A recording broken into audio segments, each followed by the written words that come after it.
Alrighty, everyone. I'm just now getting word that we are ready for that run of Super Touhou RPG.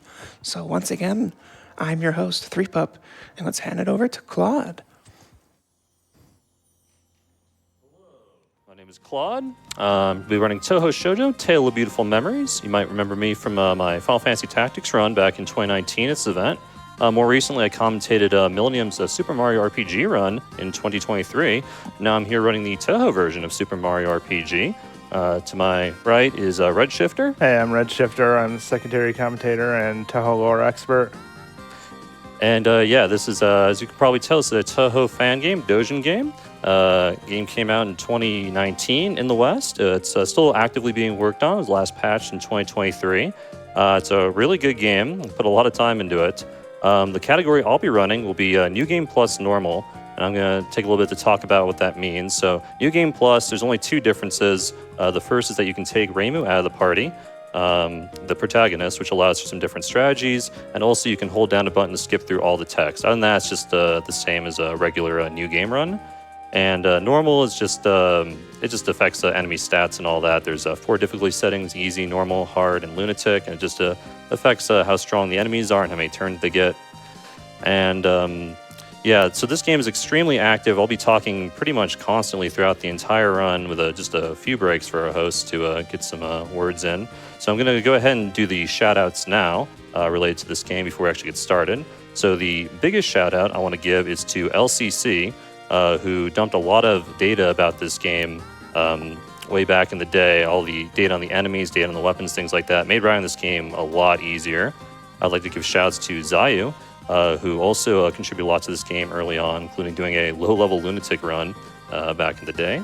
I'd like to give shouts to Akar, the second person to ever run this game, found a lot of strategy improvements as well, learned a lot from his run. And finally, I'd like to give shouts to Darko, who recently picked up this game, found a whole bunch of strategy optimizations, route improvements, strat improvements, just pretty much everything you could think of, and really brought this game into the modern age. And with that, I think the shoutouts are done, and we're about to get going here. So again, this will be a very active game. I'll be talking a lot. There's a lot to say. And also, I'll be referencing the original game, Super Mario RPG, a lot. So when I say the original, just keep that in mind. And there's still some donation incentives to donate for it. If you'd like to see 8-Bit Reimu, like to see me fight Mima, the Superboss, after the run, and also which character I use for the final boss in the final party. But other than that, I think I am ready to go. As soon as I get the word, I will count us down and we can get going. Okay. In that case, 3, 2, 1, go. All right, Touhou Shoujo, Tale of Beautiful Memories. Another peaceful day in Tokyo. Oh yeah, if you don't know anything about the Touhou lore, it takes place in Tokyo, which is like ancient Japan except modern day. A boundary separates this world from ours, and places and people and things can slip through the border into Tokyo. Reimu is the main protagonist of the series, and Marissa would be the secondary protagonist, but she's not going to be showing up that much in this game. Most of the characters are yokai and anime girls. All right, we're actually going to get the first tutorial here because I accidentally selected yes to the tutorial as our Redshifter is getting that explanation. So a little bit of DLC content here. Off to a very strong start. Don't worry about that. I haven't done the tutorial for this game in a long time. All right.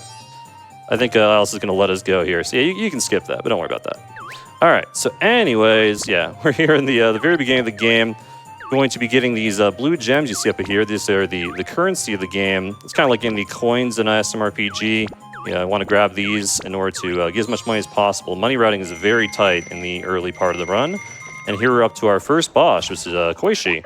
So this game, much like Super Mario RPG, has timed hits and timed blocks in a decently sized window. And here we're just be using the jump attack 3 times, take out Koishi. Very simplistic fight. And when we beat it, we're going to level up. I'm going to be taking a physical attack level on Reimu. Here's an anime cutscene. Get the most out of it. This is the only anime cutscene in the game. And that's a good one. So yes, much like the original SMRPG, you can choose between physical attack, special attack, and HP upgrades. And Reimu will be taking all physical. Her special moves are okay, but she's really built better as a physical powerhouse. So we went over here to this place where demonic energies reside and meet Kazuzu, and now we're being sucked in and going straight to hell, which is the name of the area. And this will be our first type of dungeon of the run. Here Kramer's going to put down a healing field here. We're not going to be using that. We'll go ahead and drop the first save of the run. You can save anywhere in this game. There's no limit to that, so it's very marathon friendly. And I'll be picking up a chest here, which contains a revival potion. Never seen me pick up a chest. I don't specifically mention what it is. It's probably a revival potion, which is like the pick-me-up from Super Mario RPG. Revival potions cost a lot of money in this game, so you want to get them from chests if possible. And now we're picking up our first overworld accessory, which is the magic circle. Overworld accessory just lets you interact with the overworld. This one lets you jump pretty high. And they can be equipped without going into the menu, which is pretty handy. And another thing I want to mention is that I'll be shooting enemies on the overworld. You don't get any experience or anything like that. It just gets them out of your way. You do have a limited number of shots, but for the purposes of this run, we'll have plenty to get them out of the way. And coming up will be one of the hardest jumps in the entire game. Probably the hardest jump. We'll be saving for it. And I did not get it. Well. There we go. Much better. So this was, you can see there's a hidden UFO. There's like the hidden chests from Super Mario RPG. Early on, they just contain stuff we're going to sell for money. Again, the money routing is very tight, but later on, they'll probably contain frog gems, some other miscellaneous items, which I'll talk about when I get to that. Now we're having a quick chat with Akashia. So we accidentally wandered into hell. She's going to let us escape. Very nice of her. And now we're going to see Clown Piece run off as we go chase after her. I'll be saving for a lot of instances, even though there's no chance of game over, just, you know, for safety's sake. And she always opens up with this attack. It's lunatic time. So unlike an SMRPG, you can actually block magic attacks, AoE attacks, things like that. And also want to talk a little bit more about the timing of the attacks. So you can half block and regular time your own attacks in a pretty large window, but you can also perfect block attacks. You also perfectly time attacks. You perfect block attacks, you'll take 0 damage from attacks, but it's probably like a 2-3 frame window. 2 frame window is probably my guess. And if you perfectly time your attacks, you just do just a little bit more damage. I'll probably point that out if it happens. Reimu's guarding the floor here, not a big deal, much like in Super Mario RPG. If a character is downed, they still get XP as long as they're in your party at all. This game has 8 total party members. You can only have 6 in your party at any one time. And now we've taken out Clown Piece. We can go ahead and progress to the next area. First, we'll be doing a short menu. Sell this and buy the Purification Rod, which is a weapon for Reimu. Go ahead and equip that right now. We're already into our next boss, which will be Kogasa. So another thing to mention about bosses in this game is that, for the most part, their first attack is scripted, and then after that, it's a little bit random what they do. It does depend a little bit on the actual boss itself. But I do know what Kogasa is going to do here, and I'll be going for those perfectly timed attacks. Oh, forgot the train! And yeah, if I do like close to like 90 damage, that means it was perfectly timed. But I haven't routed the game around getting those like superly perfectly timed attacks. It's kind of a recent discovery, actually. For the longest time, we just thought the damage rolls in this game were quite variable. But yeah, it's just turns out you just got to get good.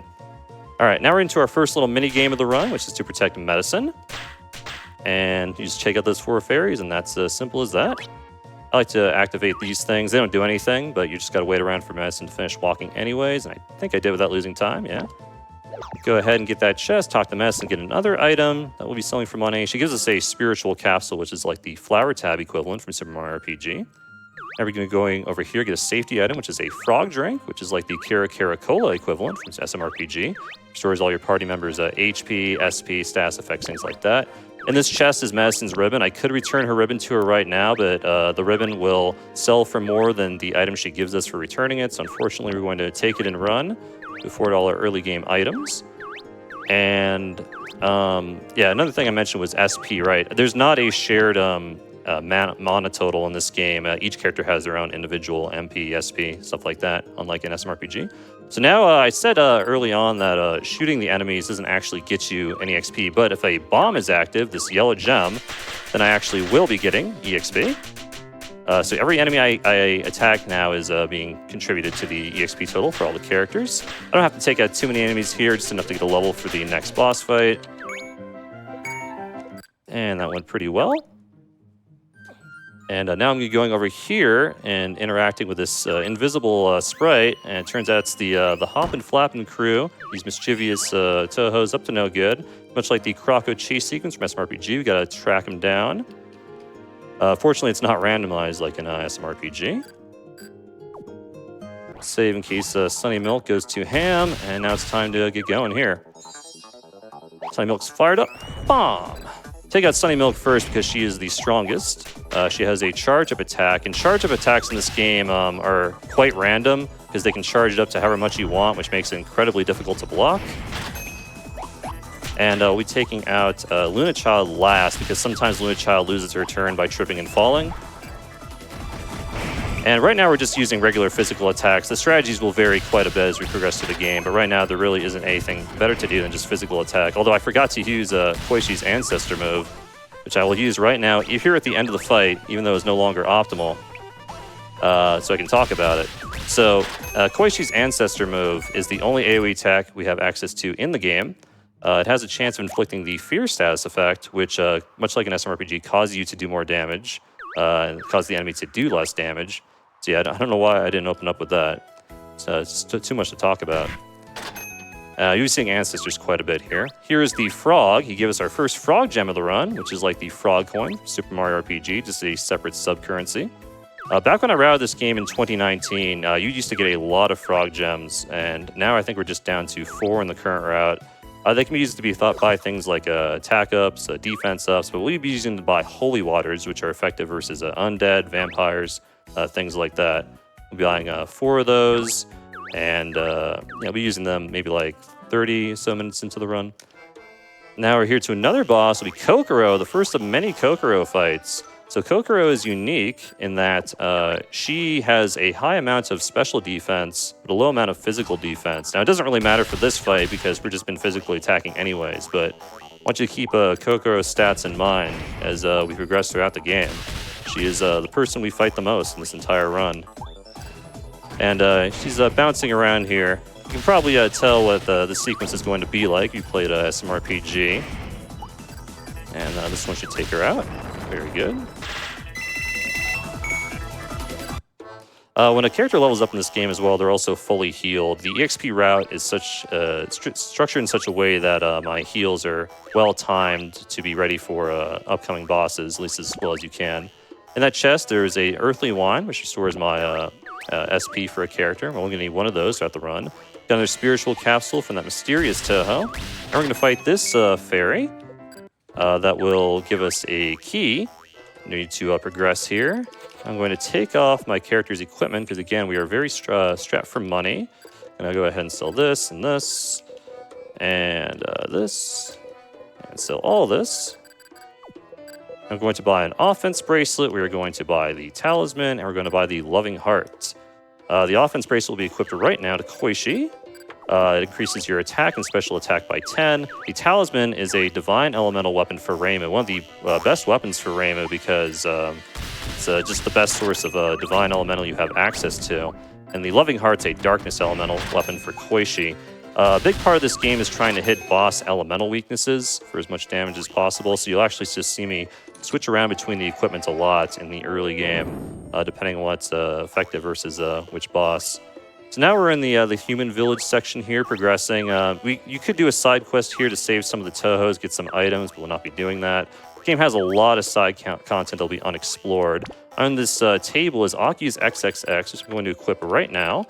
It's one of the best accessories in the game, increases your special attack by 15, which is 5 more than the offense bracelet, and you get it for free. So now we equip the talisman. I'm going to attack Yomo here, which is the Mac equivalent, in case you couldn't tell. I tried to find Mac Skip, wasn't happening. And now here's a proper showcase of Ancestors. Every time I use it, I do have to rotate the D-pad. I've kind of come to terms with the fact that for some of the action commands in this game, I'm going to be making weird faces, weird movements. That's just how it goes, much like an SMRPG. You do have to input a command every time you do something. That would be to time an attack or use a special ability, things like that. And Yuma is extremely susceptible to fear. I guess she was not feared, considering the fight has not ended yet. And we have one. Collapse.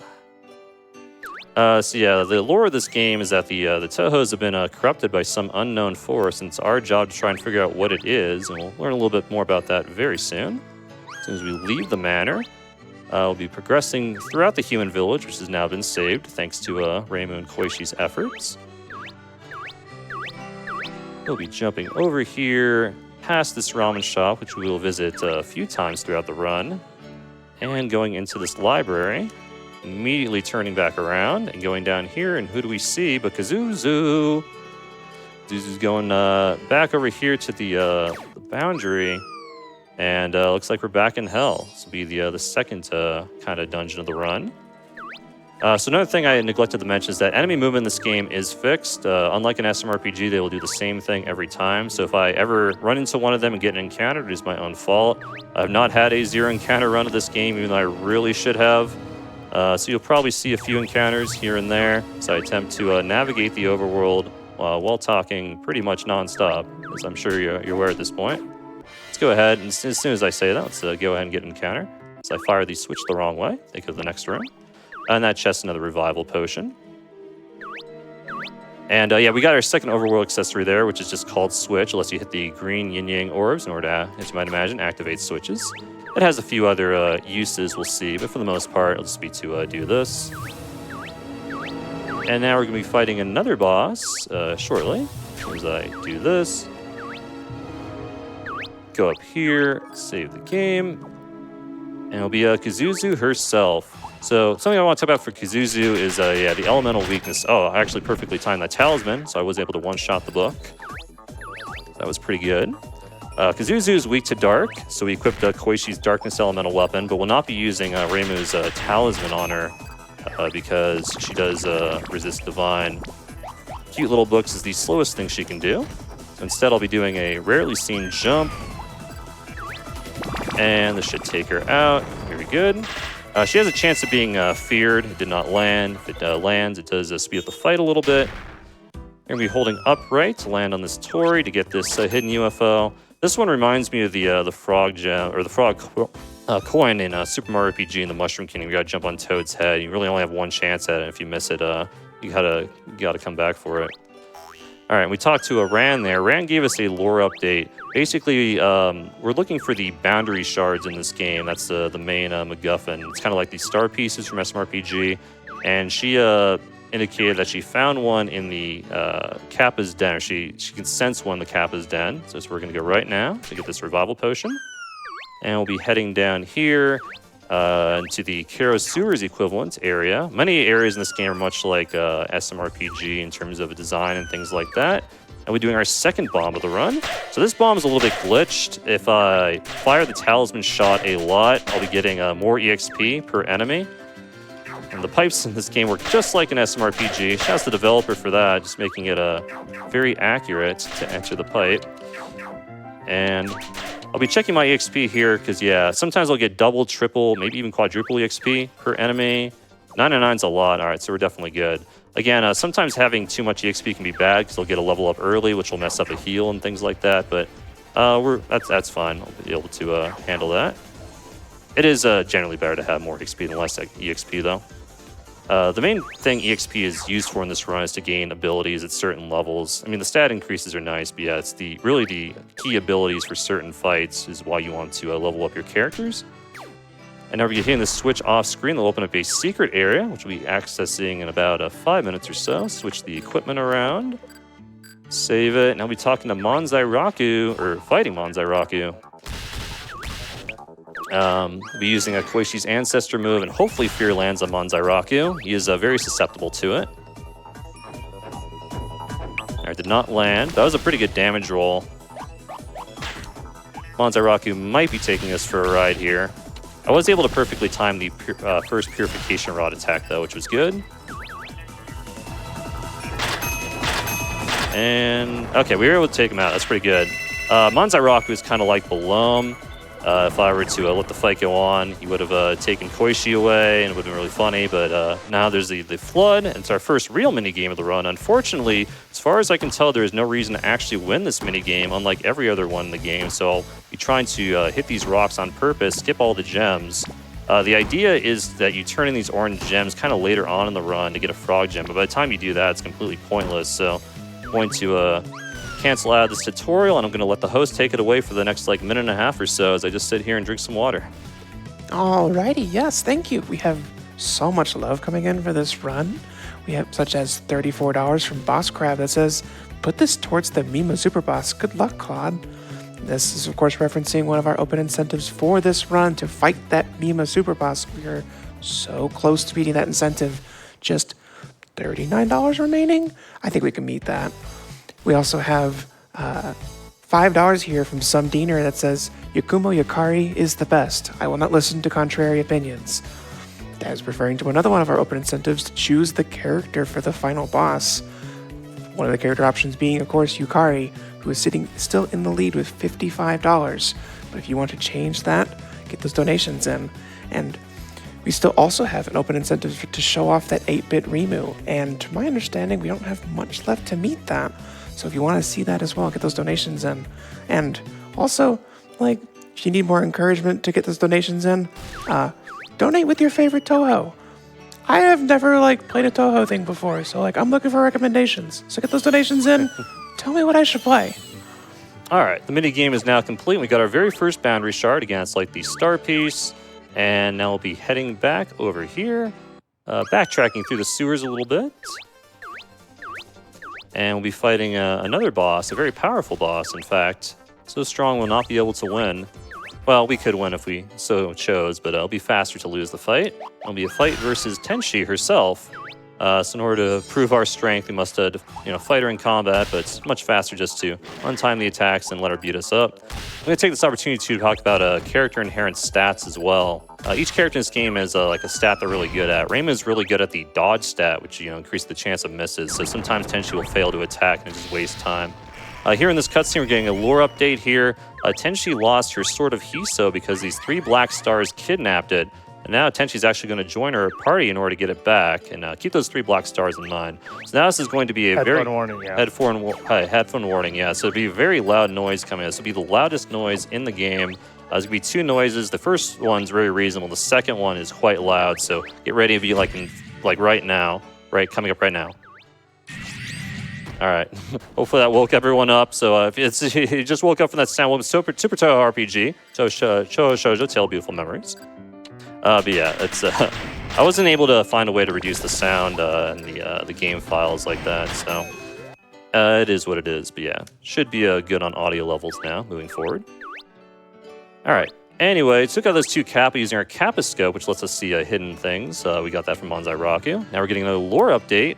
By talking to Renosuke. Renosuke found a mysterious tablet, but Kazuzu and Hikashiya took the tablet away, and that's all we're going to learn about that. And now we're going to be seeing 3 dolls here working for the mighty Doll Empire. It's knocked away that mysterious Touhou. If you know anything about Touhou lore, you can probably guess the boss that will be happening quite shortly here. Works for the Doll Empire. So I've been using Tenshi's Sword of Kun ability here. It's just a decent damage Earth Elemental attack. It has a chance of inflicting recoil, which just skips the enemy's turn. But yeah, it's just random whether or not status effects proc from certain skills, things like that. Yeah, this game takes more after the Final Fantasy status effects than the Super Mario RPG status effects. Yeah, you have a lot of just traditional stuff like poison, petrification, things like that. But yeah, there's fear, which is the big one. That's also an SMRPG. Yeah. So this is the hidden area I talked about before. We'll be going down in here. This is actually a shop, but right now all we want is the chest, which is the speedy bracelet for Koichi. I'm going to go ahead and put that on there. Speed boosting items are very important in this game, and I'll be talking about that a bit more later. But for right now, putting the speedy bracelet on Koichi will allow us to use her Ancestors mode before the dolls actually get a turn, which saves quite a bit of time. But sometimes Tenshi rolls low, that's yeah, and you have to make up the damage with Tenshi's rock. And yeah, it's gonna be a lot of dolls coming up. Not sure why the creator wanted you to fight so many dolls, but it is what it is. I will not question the vision. So that earthly wine we picked up, we'll be using on Koichi. I think I got an earthly wine as a drop at some point as well, so I have an extra one in my inventory. Might try and get rid of that at some point. Honestly, I should have used both of them right there, but... And one more set of dolls. Another thing I want to talk about in this game are critical hits. They're not going to play a big factor right now, but unlike an SMRPG, yeah, this game does have criticals, and they will play a big factor later on, just to keep that in mind. So we just got an item there, the Kakeshi doll. I still have no idea what the Kakeshi doll does, but sells for quite a bit. you at home know what the Kakeshi doll does, please let me know. We got another offense bracelet here, and I'll be buying 9 universal remedies, which is like the Able Juice from SMRPG. Cures all status effects. And I'll be buying the Stimulant, which is a berserk-inducing item, kind of like a Bacchus wine from Final Fantasy. New to this patch is the ability to use the Stimulant on other characters. In previous patches, it was self-target only, and they completely changed the route in the 2023 patch of the game. So there's going to be a lot of instances in which I berserk a character, usually Rainbow, but sometimes other characters. The mushroom got me again, just like in the practice run. He's too good. The second mushroom won't give me though, no worries. And yeah, in this upcoming fight, I'll be using a berserked Rainbow in order to attack the next boss. So when you're berserked in this game, you do more damage, as you might expect. You cannot select anything other than the attack command, but you also cannot block at all. So you got to keep that in mind and never be in a situation which not being able to block will be detrimental to you. Anyway, this boss here is Kokoro, second Kokoro of the run. Going to open up with Ancestors. We have a chance of inflicting fear. It lands, it does speed it up a little bit. Did not land. And now we'll be using that stimulant on Reimu. Again, Kokoro has a very high special defense, so just better to use physical attacks. We'll be using Tenchi's Sword of Kun, mostly for the recoil, a chance to skip her turn. And we should be taken out right there, yeah.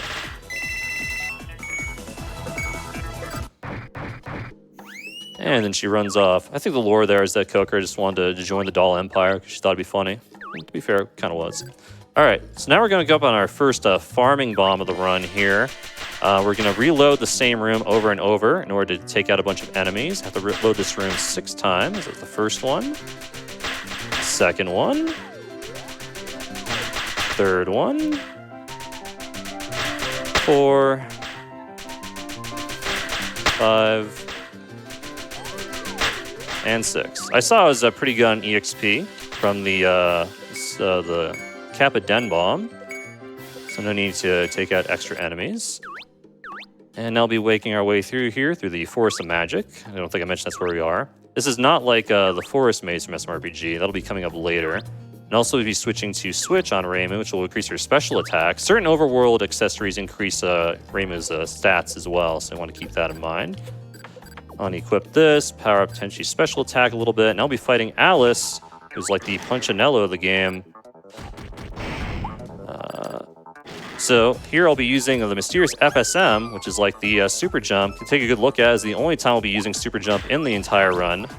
The super suit and attack scarf are available in this game, or the equivalents are anyways, but there's just no good boss to super jump on, and also the bonuses from the special equipment is not as potent as it is in SMRPG, so I'm just doing super jumps here to make up the damage from Koichi and Tenchi's attacks. In a perfect world, I'd be doing a lot less super jumps than this, but I want to be as safe as possible, because if the dolls get turns here, it's pretty bad. And now we're going to be moving on to the last part of the fight, where Alice summons her ultimate weapon, the Goliath. And the Goliath always opens up with Sandstorm, kind of like Punchinello. And it has a chance of inflicting fear. We really don't want to see it on Reimu or Tenchi. Did land on Reimu here. With luck, we might be able to take him out in the next round of attacks. I was unable to block that again. This is a little bit scary. Let's go ahead and play as cautiously as possible. Use 2 revival potions. The revival potions, I'm not sure if I neglected. They're for safety, but they're also necessitated for the final boss strategy. So because I used 2 there, I'm going to have to maybe try and make those up at some point. And collapse. And we got another boundary shard here. Again, yeah, the lore is that the boundary shards are causing the Touhous to go wild. So we have to beat them up, get their boundary shard, and then move on. From the door there, I got the Cursed Decoy Doll, which is an item that will let us tank a few hits that we'll be seeing much later on in the game. It's a very good item when you're berserked and you can't possibly block. I'll be fighting Rumia, known as Lumia in this game.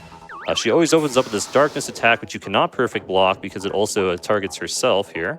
So we're going to be curing Reimu's darkness, then using a stimulant, and between 2 and 3 talisman shots will take her out. Has 1,000 HP, I believe. Just faster attack only with Reimu. No critical hits here. I did switch to the Kappa scope on the overworld to increase the chance of getting a critical hit. And yeah, taking a physical on Tenshi. She's I forgot to open up a previous area. That's okay. Tenshi would be a very powerful physical attacker, but due to the way the route works out, you won't be seeing it until much later on. I just got a frog gem in a tree. Something I want to mention about this game too is that all the music is free license, free to use. So if you like any of the songs, and you can find them anywhere, you can download them guilt-free. This is one of my favorite songs in the game, the song of the Yokai Mountain Cliff. I believe it's what it's called. Yokai Mountain something. So now we're going over here. Firing into the dog pit from SMRPG, get another frog gem. We're almost done, again, accumulating frog gems. We turn them in shortly to go to this autumn area. This autumn area is kind of like Land's End from SMRPG with the cannons and all that. Take out that ferry, go up here. And we're going up to the next boss once I switch my equipment around again. And the boss will be Shizuo Aki. So this boss has a unique bodyguard mechanic. What I'm going to be doing is I'm going to be using Koishi's ancestors to hit all 3 targets at once, so the bodyguard takes a lot of damage. And then I'll be single targeting Shizuo here with Tenshi's Sword of Ebullience, which is Wind Elemental. It's the only time you'll be seeing it. And I'll be taking out this mushroom of Koishi's physical attack here, just because it's a little bit faster. You don't want to attack the canvas in this fight. If you do, Shizuo will be very enraged. It is a little bit fast to do that, but then I will not get an item after the fight by talking to the canvas. And also, this is just good for conserving SP on Koishi. So we want to not have to go in the menu to restore it after this fight. All right, damage roll is pretty close here. We did, in fact, get it. All right, there's a chance if I low roll there, I won't be able to take her on that turn. So we'll take her out, get her boundary shard, and then we talk to the canvas after to get a piece of equipment, a headpiece, which increases our physical attack, which there's not that many in this game like that. I'll be talking to this Touhou to get a seed, which will let us skip a boss in just a little bit. Now we're going back to the human village here.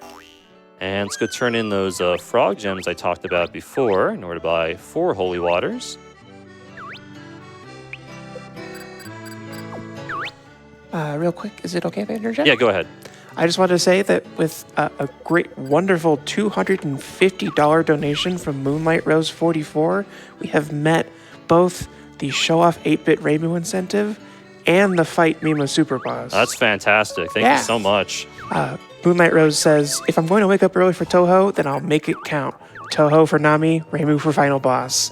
Wow, all right. On top of meeting both those incentives, that donation has also rocketed Reimu in the lead for that character bid war at $105. That is fantastic. Thank you so much. Yeah, just wonderful stuff. All right, so we're going to a boss here. This is Nitori. Nitori is actually going to join our party after this. Talk a little bit about that. Of course, she got recoiled, I guess. Didn't see. So characters in this game, there's a few optional characters. Nitori is one of them, but she's so good. When did Koichi get a turn, though? Okay. Some characters are so good, they're worth going out of your way to recruit. This is the slowest this fight has ever gone for me. But yeah, you want to have your levels in certain way such that when characters join, they're able to get as much EXP as possible. Because, you know, let's say Reimu is like level 10, because it adjusts the party level, right? And you want her to be like exactly level 10, not like 10 and some change, because if she joins, she'll just be exactly 10, and it's not optimal. All right, going to another boss here. It's Shurino and Daiose. Another similar strategy here. Open up with Ancestors. Hope to get some fears. Shurino always does an Ice Wall on her first turn. It does have a chance of freezing people, but it's pretty low odds. And I don't think they've been corrupted by the boundary shards. Just thought it'd be funny to fight us. That is how fairies are in the Touhou series. They just like to fight you. Mm-hmm. All right, so now we're taking those 2 out. Daiose is going to offer us a bomb here, which we're going to buy. We're going to take out 19 enemies. The fairy was a weird spot. The main objective of this bomb is to learn High Spirited Sword on Tenshi, which is an attack boosting skill. Boost the attack of whoever it's used on. Kind of like Geno Boost. So now I'm going to be taking a physical on Koichi. I mostly want to take special to boost her ancestor's ability, but yeah, physical will be a little bit better now. Go ahead and fight melee, or will we? Let's actually go over here and talk to Yuka to always remember Happy Day. That seed we got from that other Touhou allows us to grow a vine or to skip the fight with melee and go straight to the Scarlet Devil Mansion, which will be like Booster's Tower from SMRPG. This is one of the longest dungeons in the entire run. In fact, I believe it is the longest dungeon. And this is also where 8-Bit Reimu is going to happen as soon as I get into encounter, because I did the wrong strategy. So yeah, if you want to see 8-Bit Reimu, it's be coming up in about 1 minute or so. Thank you again so much for meeting the incentive. So yeah, there's a lot of tight enemy dodges here. Go ahead and take this path.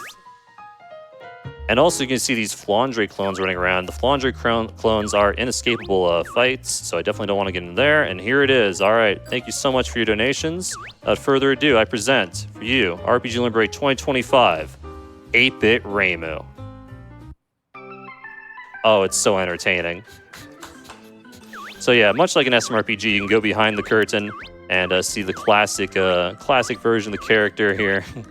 I definitely like the take on this. I like the song that's used. It's definitely very funny. This also gives me a good opportunity to drink some water because I've been talking so much. So please, enjoy Reimu. That's not PC 98. So I'll give it a little loop of the song here. We'll progress. Safe to say, it was worth the money, and I was definitely entertained. Oh. Time to leave. No. It's almost over. Now the song is done. I fell down. All right, now I'm leaving. Thank you for donations. Okay, moving on with the Scarlet Devil Mansion. We still have quite a bit of dungeon to go here. So you see Saki here throwing the knives. So the knives hit Reimu. It actually does deal damage. So it was 10 HP damage, which I will not heal even if it happens. But yeah, next boss you don't need much healing for. That's right. So yeah, still a lot of Scarlet Devil Mansion to go here. I got that encounter early on. I think other than that, it's been kind of okay movement. Here at the seesaw, much like in an SMRPG. Thank you, Saki, for the assist. Jumping up here, we're actually going to take a small detour by going to the left in order to get an optional item. It takes about a 20-second detour, but this item is extremely good. This item is the Gem of Beryllium. What it does, it's kind of like the Trooper Pin from SMRPG, in that it provides an automatic attack boost for whatever character it's equipped to. However, it does have a downside in that the character will take more damage from having it equipped, so it has to be used carefully. That being said, yeah, it's definitely one of the best pieces of equipment in the game until we get a better version of it later on. All right, this is the checkerboard room. Could save because the encounters are inescapable, but no, not too worried about that. I'm, of course, worried about the enemy that's directly in front of me, though. Get past that. I don't know what the escape chance is in this game, but it's pretty high. You're pretty likely to run away in three runaway attempts. I'd say maybe like 75% or so. The reason Romelia, by the way, is chasing Flandre around the Scarlet Devil Mansion is that she's inadvertently split herself into many copies, as Flandre is known to do. So she's trying to track her down as we make our way through the dungeon. And the reason we're doing this, by the way, is because Romelia said Mei Ling found a boundary shard and we have to go try and take it from her, making it up here to the top. And of course, if you're familiar with Booster Tower and SMRPG, you're probably familiar with this minigame. It's the curtain minigame. So I'll be trying to hide here in order to get an item. The item we'll be getting will be called Flawn's Charm. It's not quite the amulet from SMRPG. We'll be increasing our attack, special attack, and our critical hit rates. And again, even small increases in critical hit rate will amount to a sizable amount of critical hits we'll actually get, which hopefully we'll see in the mid and late game. Unfortunately, you can't really poke your head out in this game like you can in SMRPG, or you will get caught, so no swag strats here. But yeah, the pattern is kind of similar to the one in SMRPG. I think it's a little bit different. And the game is almost over, so I'm going to talk about the next fight coming up as well, which will be versus Romelia and Flandre. It'll be much like the Knife Guy, Great Guy fight from SMRPG. So those Holy Waters we picked up will be used for this fight. They'll be doing a lot of damage. We'll be using Tenchi's High Spirited Sword to boost Nitori's attack, which will be in our party as soon as I do this menu. Remove this. Save, of course, and yeah, Nitori will be attacking with an attack called Water Bubble. I forget the actual name, but it does a lot of damage to these sisters. has a chance of inflicting recoil, and it'll be our main source of attack other than the Holy Waters, which we'll be using right now. So first we're going to get past phase 1, so cause them to team up. I'd like to see about 700 here. 675 is a little bit low. And yeah, they're going to attack with instant death attacks. So here comes the first one. All right, I was able to block it. So the way these work is either you perfect block it or you don't block it at all. Got a Holy Water there, got to keep that in mind. There is no half blocking attacks like those. You can half block this one, instead I chose not to block it at all, because I'm really good at the game. Go ahead and use this. If I get a really good roll here, I can end the fight, but... Oh, I did. All right, nice. That was pretty good, pretty good. That freebied Holy Water was quite clutch. So Black Star just appeared out of Flandre. Again, keep that in mind. This game, by the way, does have a freebie system, as you just saw. Freebies aren't super impactful in this game like they are in SMRPG, but they can definitely be useful. So yeah, good Holy Water freebie there. Now we're going to leave the manor and go take a quick snooze. If we go home and drink tea. Mm-hmm. All right, so yeah, that resolves kind of the first mini incident here. Going checking the offering box here. So, like you get some items depending on who's donated to the offering box, and I'll also be talking to Aku there to get a story trigger. Aku informs us that the human village is now under attack by a rain of arrows. We're not going to be going to the human village to see that. Instead, we'll be going over here, which will unlock the bamboo forest of the lost. And if you're familiar with the Touhou lore at all, you can probably guess who's responsible for raining down these arrows. But first, we're going to make our way through the forest maze. You can see Moku over there. I just passed by.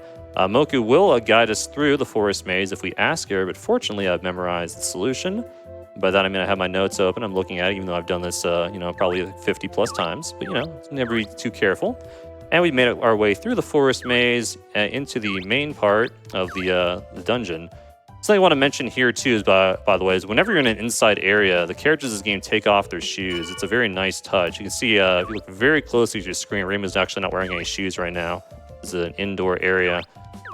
The game has a lot of nice touches. Like, there's so much content, so much stuff to do in this game that will not be showcased in this run, which is why I recommend checking it out yourself if you like what you're seeing. All right, coming on a boss fight here is the Raisin. Raisin always a confusion attack, which is audio only. If it lands, it's not the end of the world, but yeah, blocking it's definitely good, which I was able to do. Now I'll be opening up with Ancestors for trying to land Fear. It's a little bit better to physical attack, like it's faster to physical attack. But the Fear chance, if it lands, is quite good. There's a big point of debate in the Super Touhou RPG speedrun community, which consists of currently 2 people, whether it's better to open up with a Fear for a chance, or open up with the Ancestors for a chance of Fear, or just stick with physical attacks, which is the safer and more consistent strategy. I always like to open up with 1 Fear just in case it lands. So we'll be seeing that in a few fights coming up. And Raisin will be fighting again here, kind of the same fight as before. Right, she's a hidden boss this time around, and if you don't use the Capiscope to see her, then the next hallway will be an infinite hallway. You won't be able to make progress. Yeah. Not getting any fears or recoils here. But that's alright. Notorious Water Bubble has a chance of inflicting recoil as a... Okay, there we go. Which we'll skip her turn.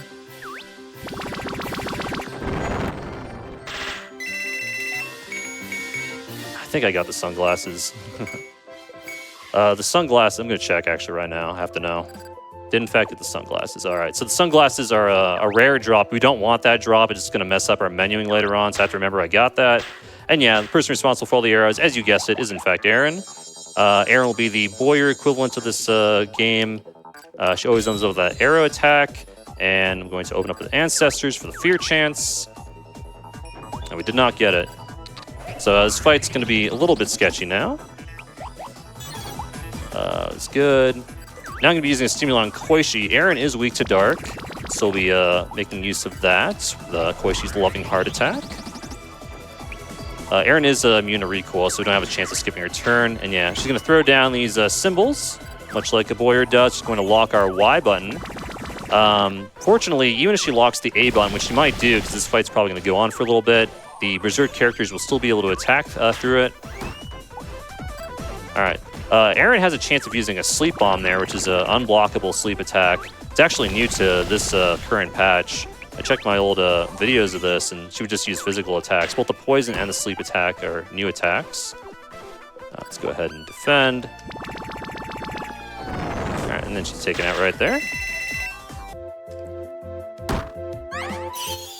And the lore update on the fact we got a boundary shard. I think she was using the arrows for acupuncture purposes. Just a big misunderstanding. You know how it is. And that completes this area. Before we leave, though, we're going to talk to Raisin, who's going to join our party because Aaron thought it'd be a good idea. And we're going to head back to Reimu's shrine here. So Raisin was previously taken just for equipment, but now Raisin will actually be used in the run for 2 fights due to some new routing innovations. And I'll be doing another bomb farm here. I need 49 enemies. 3, 6, 9, 12, 15, 18, 21, 24, 27, 30, 33, 34, 37, 40, 43, 46, 49. All right. A little bit close. We didn't make it.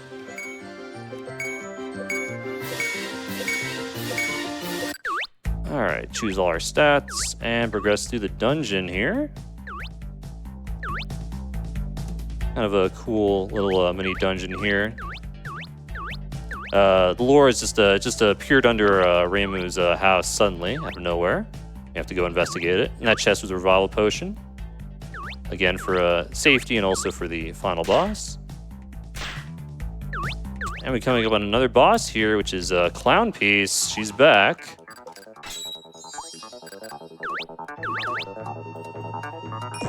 Chance of fear being inflicted here did not land. All right. Oh, okay, missed. Clown Piece always opens up with the agitation. You want to land on a character that is not Nitori, so you do more damage. I failed to block the attack there, but it missed anyways, so. You want to be able to use Nitori's water bubble here, because it's just the strongest thing you can use. Yeah, Nitori isn't much of a physical attacker. Mm-hmm. All right. Let's go chase down Clown Piece. Is up to no good. And what's happened here? Oh no, we're trapped. Who could it be? Oh, those mischievous fairies are at it again. Oh, Luna Child fell down.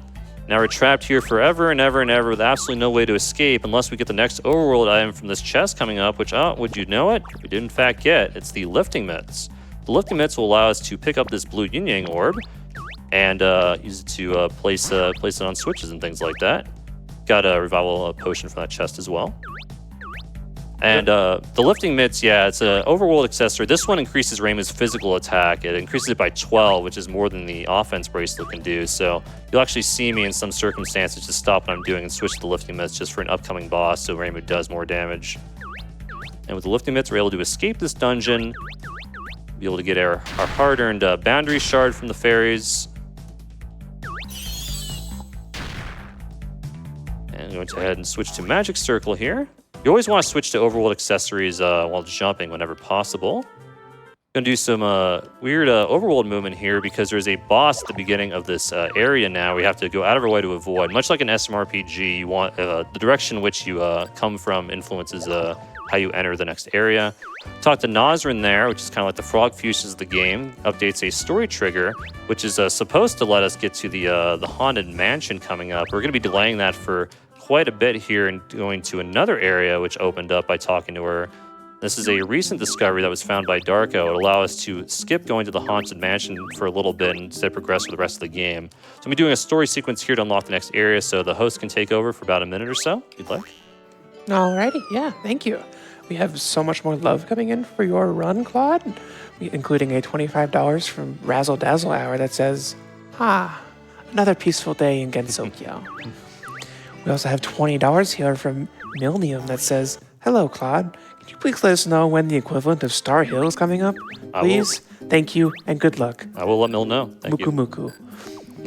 And we also have $10 here from Junkyard Dave that says, good morning, Claude enthusiasts. Yes, good morning, everyone.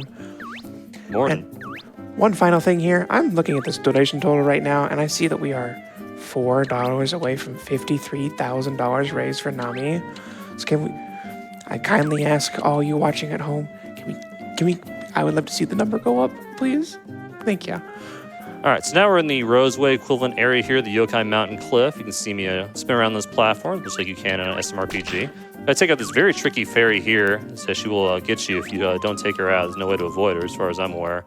And if she gets a turn, you're pretty much dead. Yeah, the enemies in this area are quite strong, much stronger than the fairies we've encountered here. So if I fail to run, it will be pretty bad. Reload that room, because I forgot what room was coming up here. Do this platforming section. Yeah, this game has a great mix of platforming in the dungeon-esque areas. Definitely more complex than SMRPG in some spots. All right, now we're coming on this mini game. This is like the Troopa climb from SMRPG, except we'll be jumping on Bonky's head here. A little bit tricky here. And you have to do it just fast enough that you get the correct prize. If you do it too fast, you'll get frog gems instead, and then you'll have to redo it. Yeah, it used to be in the route that you wanted the 5 frog gems from doing as fast as possible. Now you want the red cape, which is what we just got there. The red cape is a very good accessory, increases our special attack, increases our critical hit rate, and it allows us to be immune to fear ourselves, which is really good because enemies are about to start having a lot of fear-inducing attacks, and we'll be berserked for a few instances of it. So being able to be immune to fear, so our damage doesn't get decreased, is very good. And now we're entering this ice area here as we progress. As you might imagine, from being able to watch, you can't jump during these sliding ice sections. Just got to go whatever direction you're going. Do a menu here. Move this, and this. We're setting up our Reimu here to be our main physical attack for the next boss coming up. Next boss coming up is one of the toughest in the run. Very random what she decides to do. We're in this room. Koishi and Tenchi are just going to serve as support pretty much to buff Reimu and also heal her if she gets frozen. The boss will be Letty. Let's go ahead and say that. Letty has an unblockable freeze move, which hopefully doesn't move. What we want to see from Letty are just physical attacks. Nothing but physical attacks and no ice moves. There is an item that lets you prevent being frozen, which is your character just can't move, but it's too expensive, it's too out of the way, things like that. So I'll be opening up with Ancestors here for the Fear chance. And Fear didn't last a single time. Well, Darko wins, I guess, in the end of the day. Now we're just going to be trying to take out Letty here. Again, buff our Reimu here. Buff her attack, buff her defense with Heavenly Peach. And use a stimulant to try to do as much damage as possible. Alright, Koishi is frozen. I do have to heal that. As long as Reimu doesn't get frozen, though, that's the most important thing. Alright, so now we're going to be punching with Koishi. I could go for another Ancestors attempt, but considering it hasn't worked at all this run, better to do the consistent damage here. Physical is fantastic. Koishi is not frozen. Okay. This fight's going not too bad so far. Alright, just one more round of attacks, unless Reimu gets frozen here. Alright, we're good. Yeah, if you have to heal the freeze, you have to heal the rage, too. Yeah, it's unfortunate, because, yeah, rage is considered a debuff in this game, even though we're just using it as a buff. Alright, so that could have been much, much, much worse. Letty's taken out. Go ahead and get another revival potion here. And we'll be exiting this ice area. And I'm going to get a quick lore update here. We go ahead and go up these stairs. We'll be talking to Kasa, and look who's talking to Kasa. It's Kazuzu. As soon as Kazuzu sees us, she's out of here, man. She bails. So, she's probably up to no good. And look who it is. It's Yukari. Well, if there's anything that knows about boundaries, fixing boundary shards, things like that, it's definitely Yukari. Yukari's actually going to force her way into our party right now, and she's going to be our sixth party member. Sixth party member. Yukari only joins if you have a free spot in your party. So you actually do the character recruitment routing in such a way that Yukari joins. You can recruit her a little bit later, but she's a little bit out of the way, so better just get her now so she starts gaining EXP early and things like that. Now we're in Forest of Magic North, which is like the Bean Valley equivalent from SMRPG. You can go in these like trees to go to like side areas and all that, including a super secret area that kind of serves as like the casino of the game. It's like a hidden shop. There's some cool stuff you can do there. We'll not be seeing in this run. Now we're in the Mayuhiga. Here's Chen. Chen. All right. Gotta talk to Chen. Well, you don't have to talk to Chen, but I always like to talk to Chen. Now we're doing another bomb here. I need 26 cats. Yep. That's 2, 4, 5, 6, 7, 8, 10, 13, 20, 21, 22, 23, 24, 25, 26. 1 for good luck.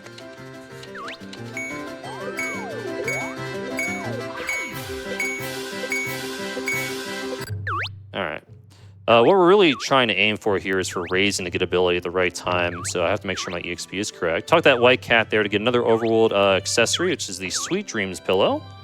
Sweet Dreams Pillow will allow us to, when we take a rest at an inn or at Raymond's house, allow us to enter the dream world, which we'll be doing very shortly here. Say goodbye to Chen. Before we do that, though, we're going to be taking a quick stop at Corinda, which is now like a specialty shop in the game. He'll be selling the Lucky Card, an item from Wild Arms, I believe, which when you use, doubles your EXP gain. We'll be using that for a quick EXP stimulus package in about like 20 minutes or so. All right, quit the Sweet Dreams Pillow, take a rest here at the inn, and then we transport the Dream World to take a drink of water. This is Star Hill. Yeah, this is Star Hill. Millennium, if you're watching, this is the one. So there's not wishes here, but you can learn about people's dreams by talking to these things. This is a nice, peaceful, relaxing area, and who's guarding the Dream World but Doremi herself? Recruiting her over Tenchi. Tenchi will be back in the party later, but it's just more optimal to take her out right now. She won't be gaining EXP for a little bit, but Doremi is a forced recruit for this section, so we do have to take her. And Doremi is one of the characters you can donate for to be used on the final boss. Doremi, Reimu, Yukari, and Tenchi.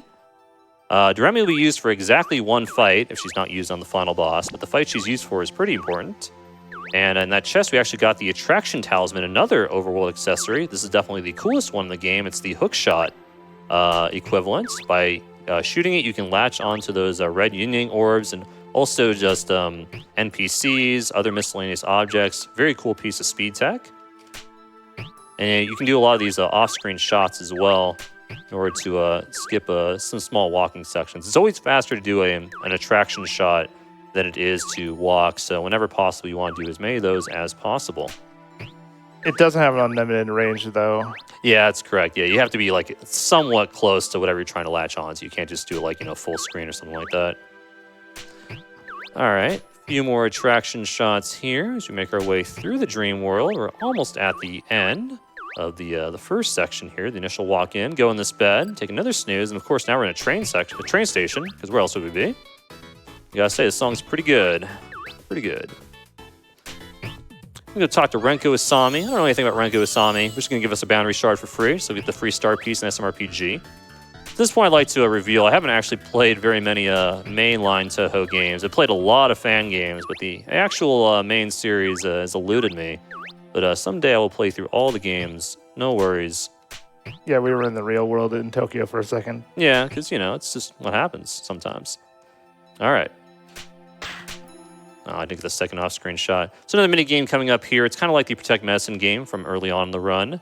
Taking out these fairies to protect Maribel. Yukari has a very vested interest in protecting Maribel for some reason. It's not actually explained in the game. And we'll just be shooting them here. There's no way to avoid doing this mini game as far as I can tell. We don't actually need anything else in the dream world. Now we have the boundary shard. But yeah, this mini game is just forced onto you. We'll be getting a item from completing it, a spiritual jewel, which is like the flower box equivalent, which will sell for a decent amount of money. But yeah, there's no way to leave. And also, this will be Koishi's final fight, the final ancestors of the run, as we take out these 3 dream fairies that were threatening Maribel. Maribel is now saved, and we'll be making our way out of the dream world, and the host can take over for a little bit here as I walk out for about the next minute or so. Alrighty, yeah. I just want to take a moment here to shout out some of our wonderful anonymous donators. We have $50 from an anonymous donator that says that has no comment, but thank you so much. We also have another $25 from an anonymous donator with also no comment, and another $25 donation from an anonymous donator with no comment. You don't need to attach a comment, but thank you so much to all of our anonymous donators out there for supporting such a great cause. All right, thank you. So now we'll be going to the Scarlet Devil Mansion, be getting our last character of the run. Sunglasses. Yeah, sunglasses, that's right. Again, red cape, Speedy, Aki's gem. And we got recruiting Sakya, recruiting her over Koishi. That's kind of low special attack. We'll make it work. All right, so yeah, Sakuya is be a very powerful special attacker. Something I also want to mention too is when a character joins later on, their stat level ups are randomly distributed. So I was looking at Sakuya's special attack there. It's kind of low, but there's not really too much you can do other than just save and reload for good special attack on join up. It's one of the things that was changed about the route recently was trying to get Sakuya a little bit earlier, so you can choose her special attack levels, so you don't have to be at the mercy of RNG in terms of how much damage she can be doing. All right, now we're into this next section, the core of Yokai Mountains, what I like to call a Metal Gear Momiji. Will be a stealth section here. You're gonna have to avoid getting seen by these Crow Tengu because one, it's an inescapable fight, and two, if I'm seen at all, we have to fight a powered-up version of the boss in the sequence, so it will not give me an item I need to progress. Well, no, not to progress, but an item I need to make the fights a lot faster. So I'll be trying to focus here so I don't get caught. It's pretty easy, again. Enemies always move the same way in this game, unlike an SMRPG. So if I ever get an encounter, if I get caught here, it isn't my own fault. Cool attraction shot here on the tree.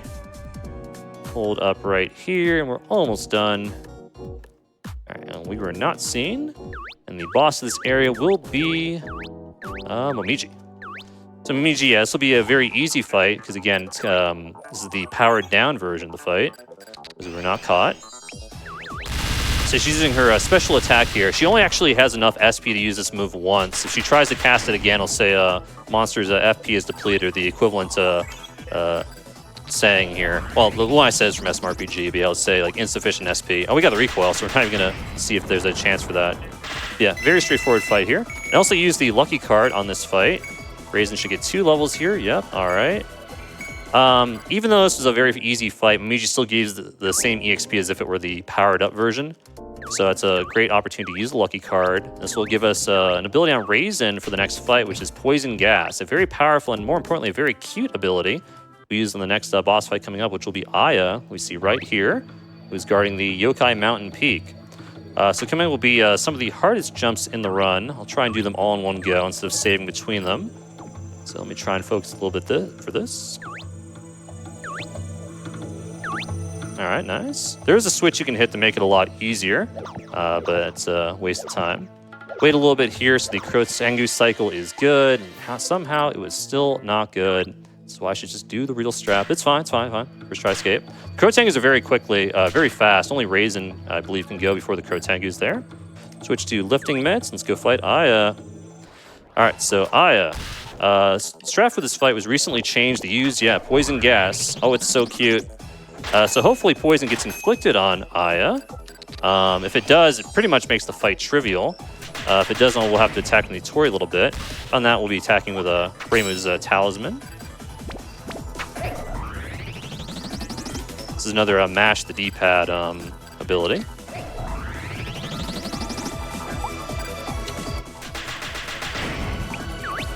One more realistic chance for a poison here. Oh, we did not get it. It's a rough run for status effects being applied. All right, so Aya's going to do a scripted attack here. Illusionary Dominance. This is another attack where you just blocked it at all. You take 0 damage. You can't half block it. If I were to fail to block that, my character would be instantly defeated. Aya's going pretty ham here from the lack of poison, but she's almost taken care of here. There we go. So yeah, Aya gets a lot of turns, and every single time Aya would get a turn, she would take 200 damage from the poison. Fortunately, it was not applied. I'm going to switch to the Attraction Talisman here, and we're this Nimbus land equivalent area here as we ride the tornadoes. Not quite the vines from SMRPG, but, you know, kind of similar. Definitely kind of awkward. So I'm going to take this opportunity, too, to talk about the equipment we've been getting from Momiji and Aya, which is the pieces of the Tengu gear, which are speed-boosting equipment. Speed-boosting equipment in this game is very good, not only to go before enemies, but also if you equip a whole bunch of speed-boosting equipment all at once, specifically if you have 56 speed or higher, you'll actually get more turns. You'll get 1.5 times as many turns, so every other turn, the character will get a double turn.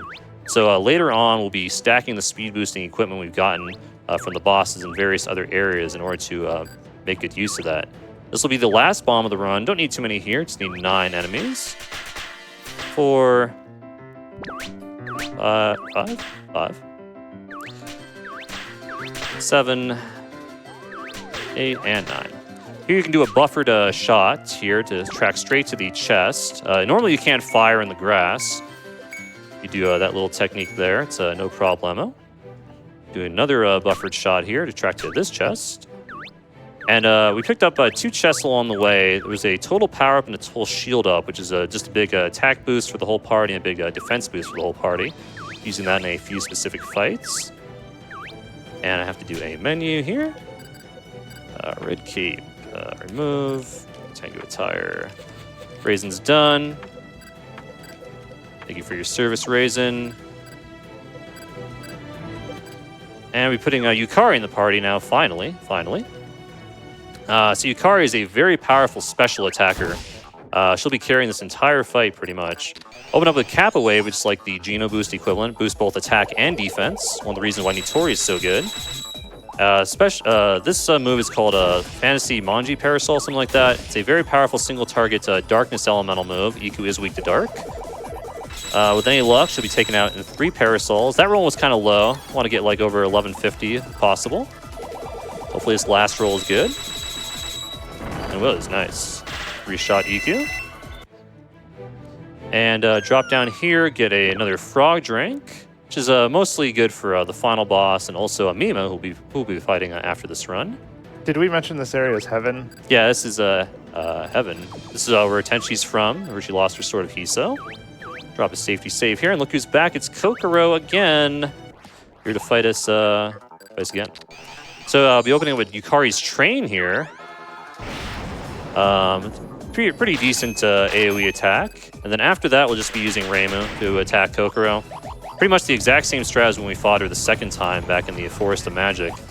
Reimu will be using the Talisman shot. She is weak to Divine Elemental. The other character's just going to sit and watch as Berserk Reimu does her best to take her out. So at this point in the run, we have both the Red Cape and Flawn's Charm equipped, which increases our critical hit rate to 20. So it's kind of decent odds we'll get a critical hit here. So far we've not gotten one. And yeah, having the red cape equipped as well prevents Reimu from being feared, so there's no chance of that. You can see right now Nitori is feared, right? And Reimu can't actually block. I'm going to heal her though, just in case. So yeah, no worry of being feared here. Looks like we're not going to get a critical hit. Nice perfect block on the Jealousy Bomb though. So this fight will be lasting 1 round longer than I'd like it. The critical hit on the last turn after Rage is already worn off. The classic, right? Classic. All good though. So Kokoro's been defeated. She gives us a Boundary Shard. And another Black Star has appeared. This Black Star is actually going to take her away. Do keep that in mind. It's very important for story purposes. All right, I'm going to do a quick members change here.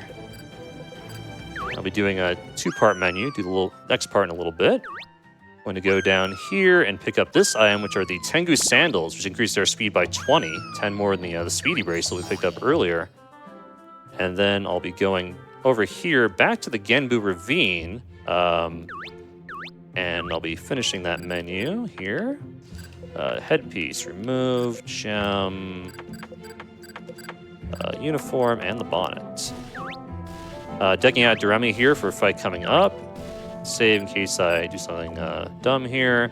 So I'll be selling a bunch of useless items here. This will clean up our inventory. So it'll make it a lot easier to equip stuff quickly and also gives us some money. I'll be buying 11 Rage Bombs here and 2 Fear Bombs. I did mention this was a shop before. This is a status effect bomb shop. If a boss is 100% vulnerable to a status effect and you use a status effect bomb on them, it will always land. We're buying a lot of Rage Bombs to use on a few different fights, but mostly it'll be the final fight of the game. The final boss is 100% vulnerable to Rage. And now we're coming up on the Haunted Mansion. Talk to Tanuki. Tanuki what? Give us the Holy Water. And for the Haunted Mansion, there's going to be a mini game. This will probably be the hardest thing for me personally in the run. It's going to be a randomly generated mini game. Or rather, a minigame with a randomly generated solution. The area itself will be like the sunken ship from SMRPG. There's a whole bunch of different minigames you can play to get the solution to a puzzle, but if you use the Switch Talisman on the Music Ghost, you're going to see shortly, it just tells you the solution. But again, it's randomly generated, so you have to pay close attention here. I'll be writing them down on my the calculator program on my phone. So this is a 4. And I do have to focus for this, so yeah, I'll try not to talk too much. 5. This is 4. 3. 3 again. You can do this without getting the text pop up. 3 again. But I like to play as safe as possible to get the visual confirmation. 4, 6, 5, 4, 3, 3, 5. Okay.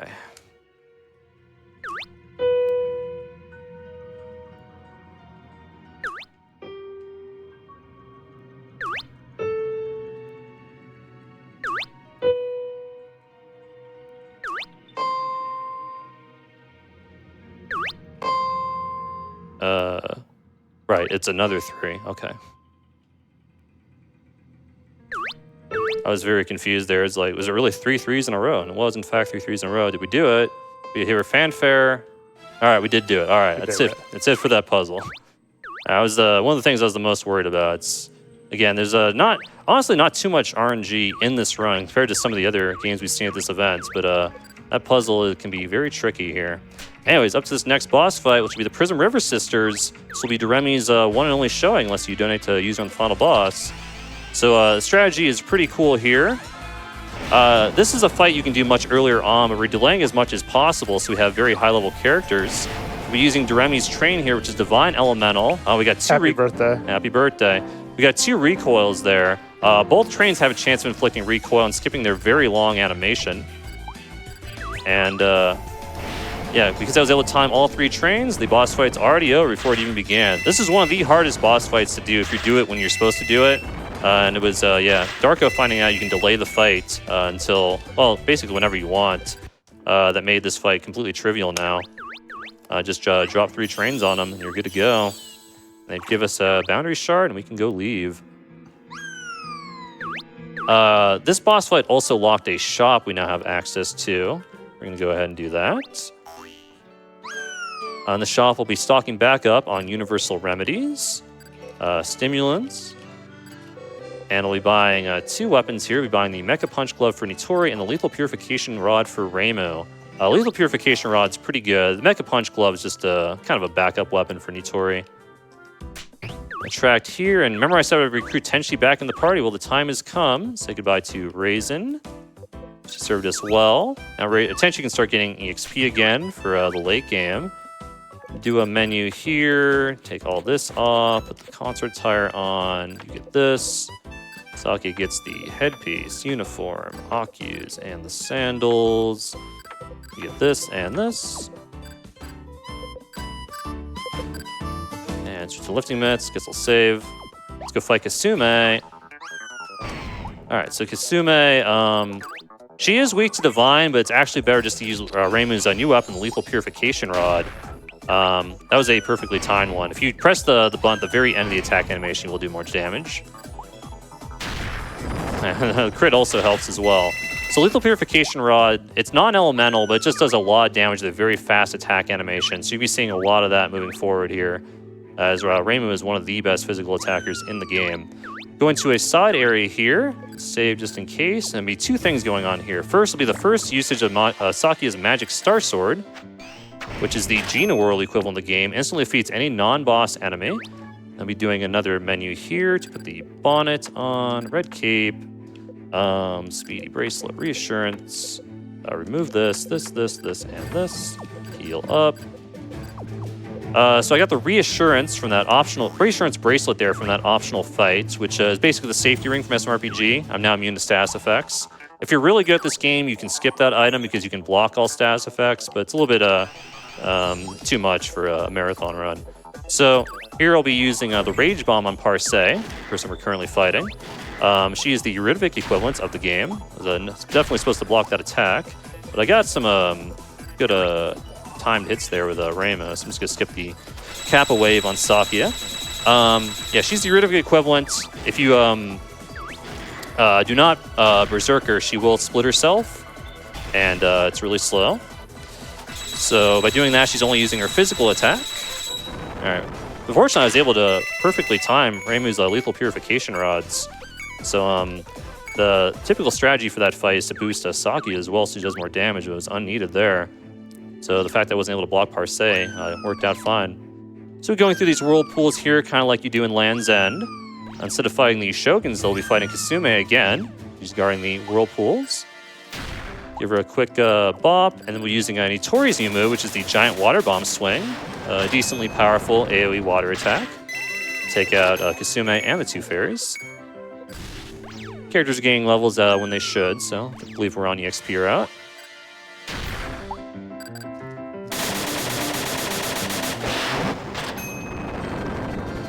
Fortunately, I have to take out 2 Kasumes here to progress.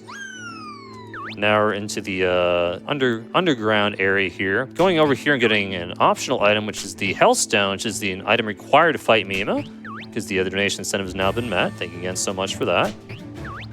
And you'll be seeing that much later on after the run has the main run has concluded. So do some attraction shots here to make it to the next area, which will be the Palace of Earth Spirits. Will kind of be like the Monster Town equivalent. If you see this rabbit over here in the corner, if you talk to that rabbit after doing 30 jumps, 100 super jumps, they will give you the good items from boost all your stats. Talk to Satori there. She gave us a bomb. Go ahead and talk to Kasume again here. Go to the Underworld Depths. Talk to this rock. Use the bomb. And the lore update is that Satori wants us to go find Touhou is wandering around the overworld. We're going to go do that right now. As soon as we get to this area here, which is the Pipe Vault equivalent.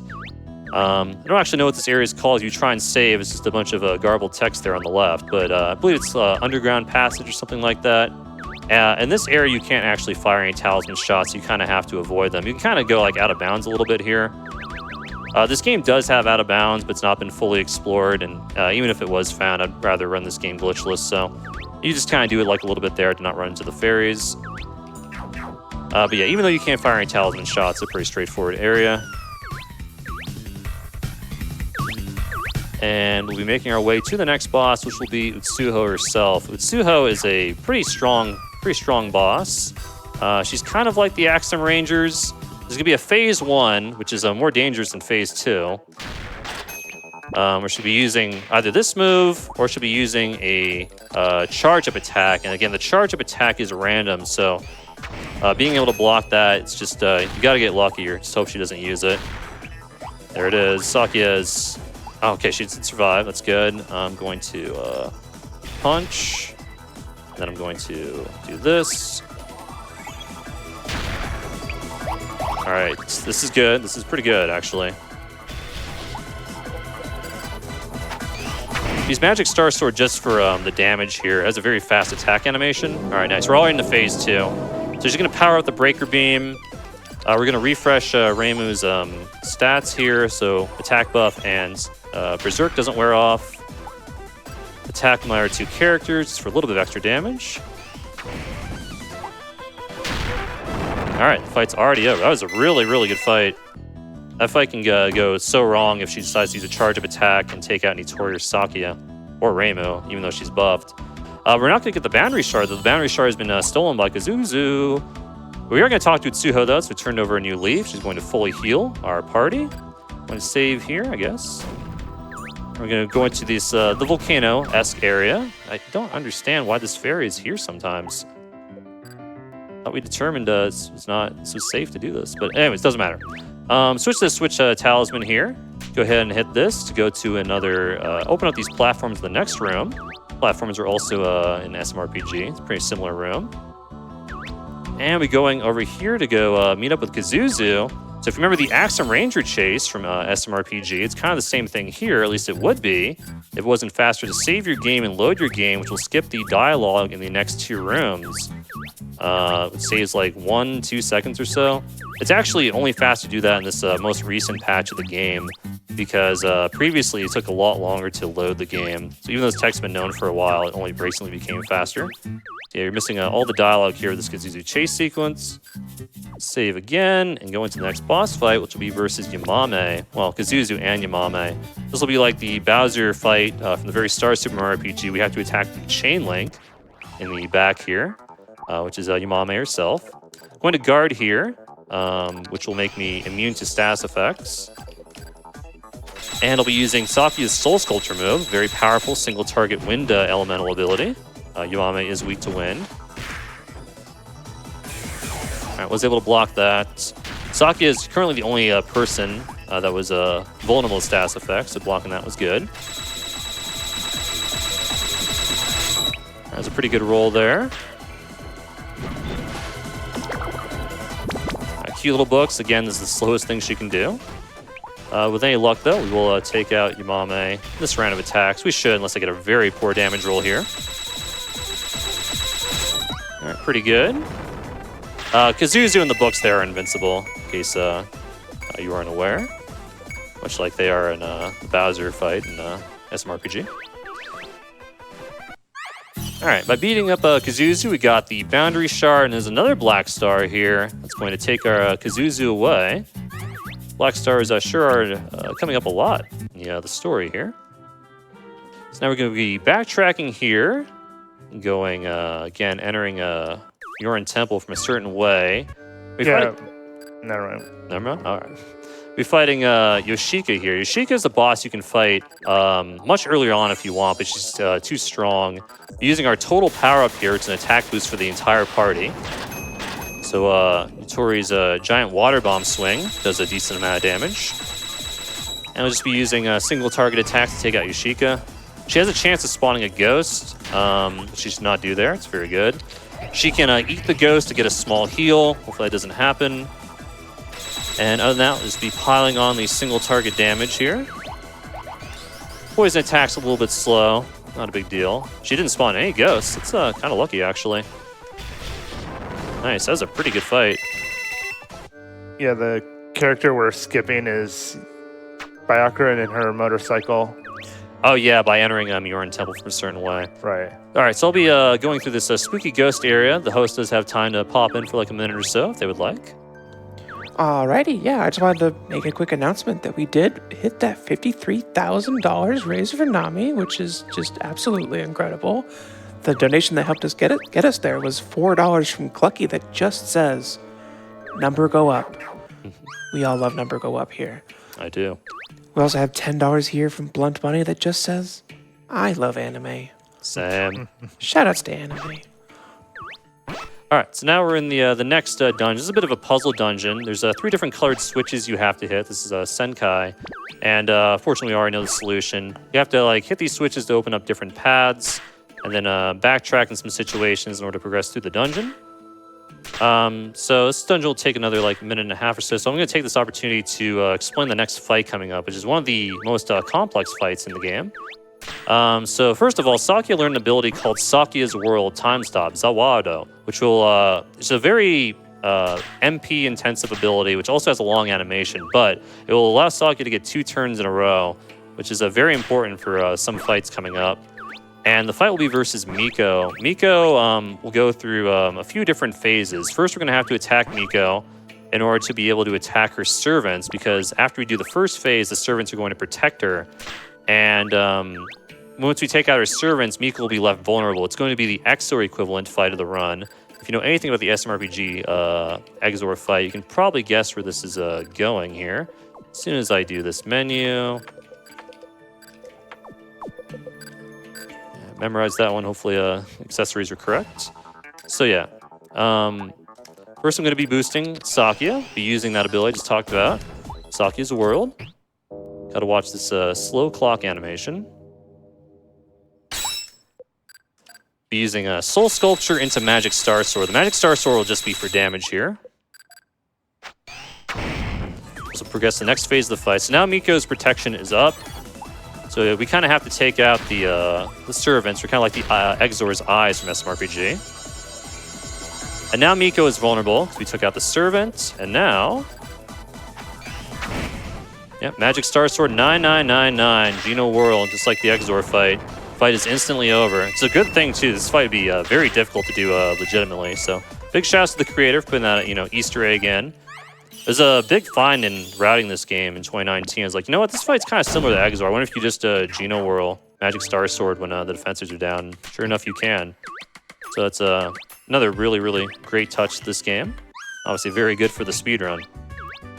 All right, and just like that, actually, we have all the boundary shards.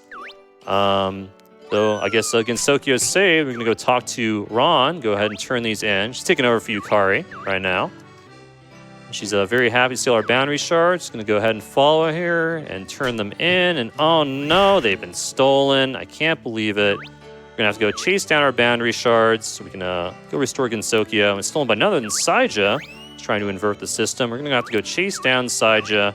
This elaborate second Croco chase sequence. I thought the first one with the fairies was the only one. No, this is another chase sequence here. Doing a lot of attraction shots. Let's make our way through the rooftops of the human village. We're getting a few safety items we don't normally get here. So some of these attraction shots are not as good as the other ones. We'll be getting some revival potions. We'll be getting a fragment of life as well, which is like a re-raise item that will just be used for safety on the final boss. Alright, don't want to run into any of these cursed decoy dolls, as it will be a fight.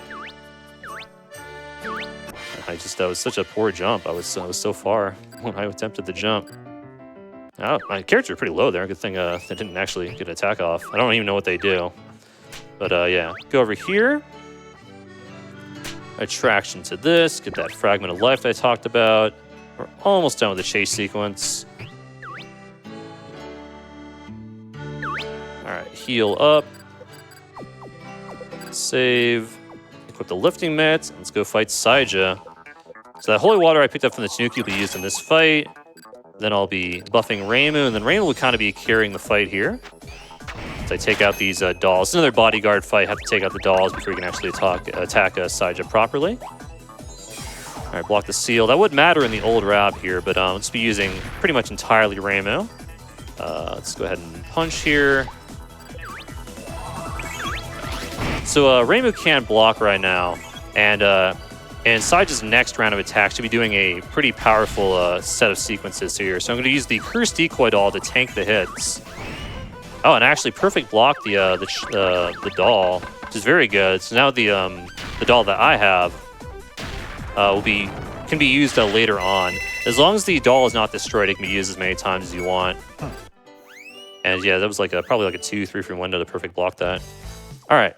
And now we're getting into the Saija chase sequence. This is like the booster hill. You gotta, try and rescue Prin Prin, get the flowers and all that. Here we have to hit Saija 60 times in order to get an item, the meteorite badge. I'll talk a little bit more after the minigame. This minigame is extremely trivial though. I usually get anywhere between 60 and 80 hits. So the host can take over for a good minute and a half or so. Talk about whatever you want. So I do this pretty easy minigame. Alrighty. Yeah, I guess I want to mention some of these open bid board incentives that we have for upcoming Trials of Mana run. We have naming incentives to name all the characters in their run. We have the incentive to name Charlotte. Currently in the lead for that is Charlotte with $35.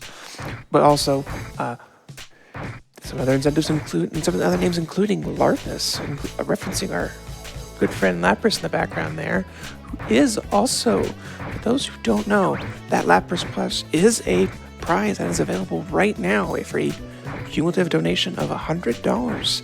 It's only open until the end of Trials of Mana, so if you want your very own Larpus, get those donations in.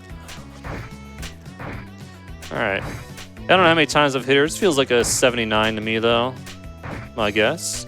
76? Nah, no way. It's definitely 78 at least. I'm feeling confident. 74? What? Oh, that was way lower than I thought. Yeah. Unlucky. Again, it doesn't matter. As long as we have more than 60, it's all you need. Actually, it's probably would have been optimal to stop at 60, maybe have a drink of water or something, but I always like to play the game, get as many hits as I can. It doesn't do anything, but it's a matter of pride, a matter of principle. Anyways, we did not get the boundary shards back, actually. The Black Star took the boundary shards away from Saija. At this point, you're supposed to go talk to Ran again, get a bit of a lore update, a few different characters. We already know where to go now, so we're going to the Kappa's Bath in order to go investigate what these Black Stars are up to. I'll also take this opportunity to talk a little bit about the next fight coming up, which will be versus Yoshi the Giant Toad. So Yoshi the Giant Toad has a scripted attack at the start where he always eats the character in the first slot, which if this were a regular new game run would always be Reimu. Because of the New Game Plus, we're able to take out Reimu and replace her with Sakuya. Sakuya has a counter ability called Perfect Maid, which is going to deflect Yoshi's eating attack and allow Sakuya to stay in the fight, which is very useful because the fight would be hard with only 2 characters. So first I'm going to do another menu here, the last really lengthy menu of the game. Put those on, not equip the wrong character this time. Aku's Reassurance, Red Leaf, And the gem. It's, something went wrong here. Reassurance over offense. There we go. Save. Now we're finally going to see what's up with these black stars that have been present throughout the story. And look at that. It's Hakashia. We talked at the very start of the game. Looks like she's up to no good, causing trouble all throughout Gensokyo, summoning a giant toad for us to fight. So yeah, let's go ahead and open a Perfect Maid. This will block the scripted eating attack. Now we're going to do a 50-50 Fear Bomb here, which I did not land. This is the only status effect bomb you use that's not guaranteed to land. If it does land, it does speed up the fight by like maybe 10-15 seconds or so. Unfortunately, Yoshi the Giant Toad has a lot of annoying attacks, like Sandstorm, which could inflict fear here. I did not. And then after this will be a scripted attack, his Bubble Attack, which can inflict recoil. I did not. If the fear lands, the fight's over very quickly. But that was still actually, honestly, not that bad, considering the fear bomb didn't land. It's pretty much as good as that can go, non-fear. No characters were feared or recoiled, anything like that. So again, you're supposed to do another lore update by talking to some characters who already know where to go. We're going to this hidden dungeon in the Genbu Ravine. And this is a pretty long dungeon here, so I'm going to take this opportunity. First, I'm going to save just in case I get in a fight and I can't run away.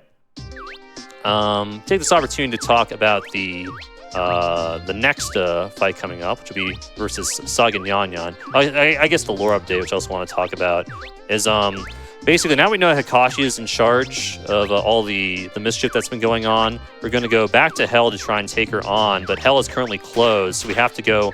We're going to crash the Pelonquin ship into the boundary of Hell, but the key to the Pelonquin ship was stolen by Saga Nyan, which is, yeah, the boss coming up.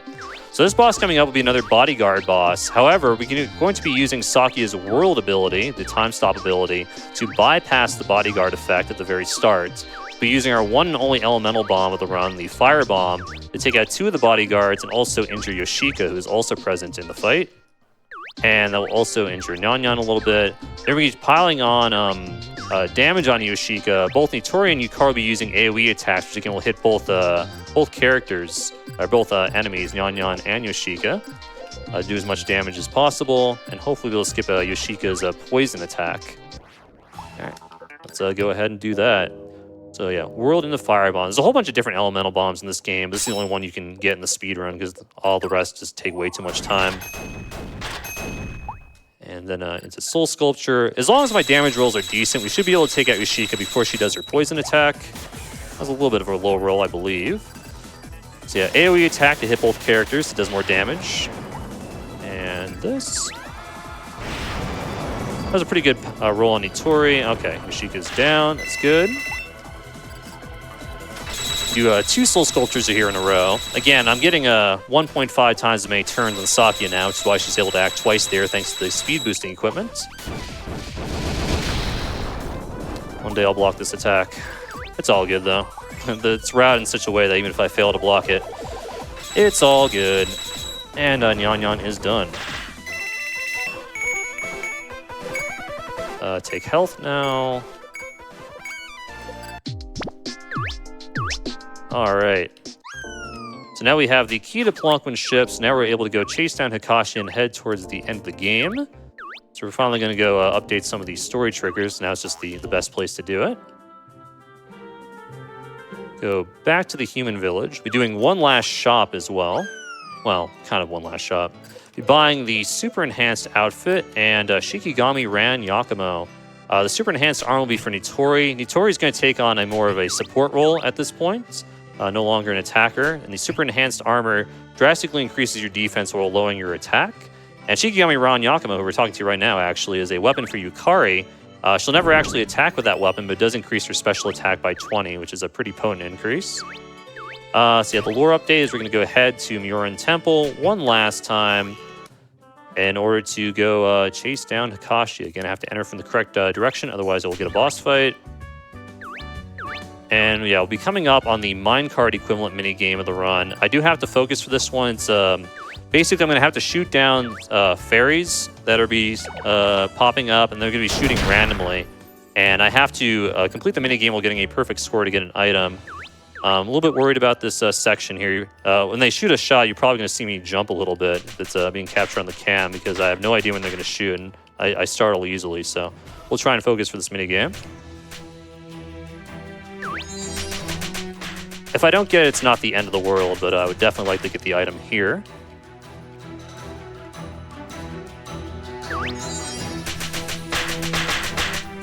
All right, they have not fired yet. It's very good. Yeah, this is not a bit. They can actually fire, and they fire very quickly. Okay. It's so scary every time. All right, I think one more phase.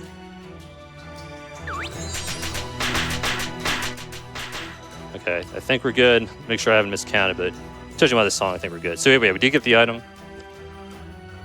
Drink some water, so I have an opportunity. Yeah, we were good to go. Oh, all right. Very happy to get a perfect score in that minigame. All right, and that item we got is another meteorite badge. I think I mentioned that. I didn't actually talk about what it did. So the meteorite badge is just like the gem and beryllium. It's an automatic attack boosting item, much like the Troopa pin, but there's no downside to it. You don't take more damage. So what I want to do is replace my gem and beryllium with a meteorite badge, so the late game is a lot safer. The characters aren't taking more damage. So now I have 2 meteorite badges. I'm pretty much good to go for the end game now. So yeah, now we're in Hell. This is our last Hell, well, technically not last Hell visit, but last Hell visit of the main game. Some tricky enemy dodges here. Do a little bit of platforming here. Be switching to the magic circle shortly to do some hops.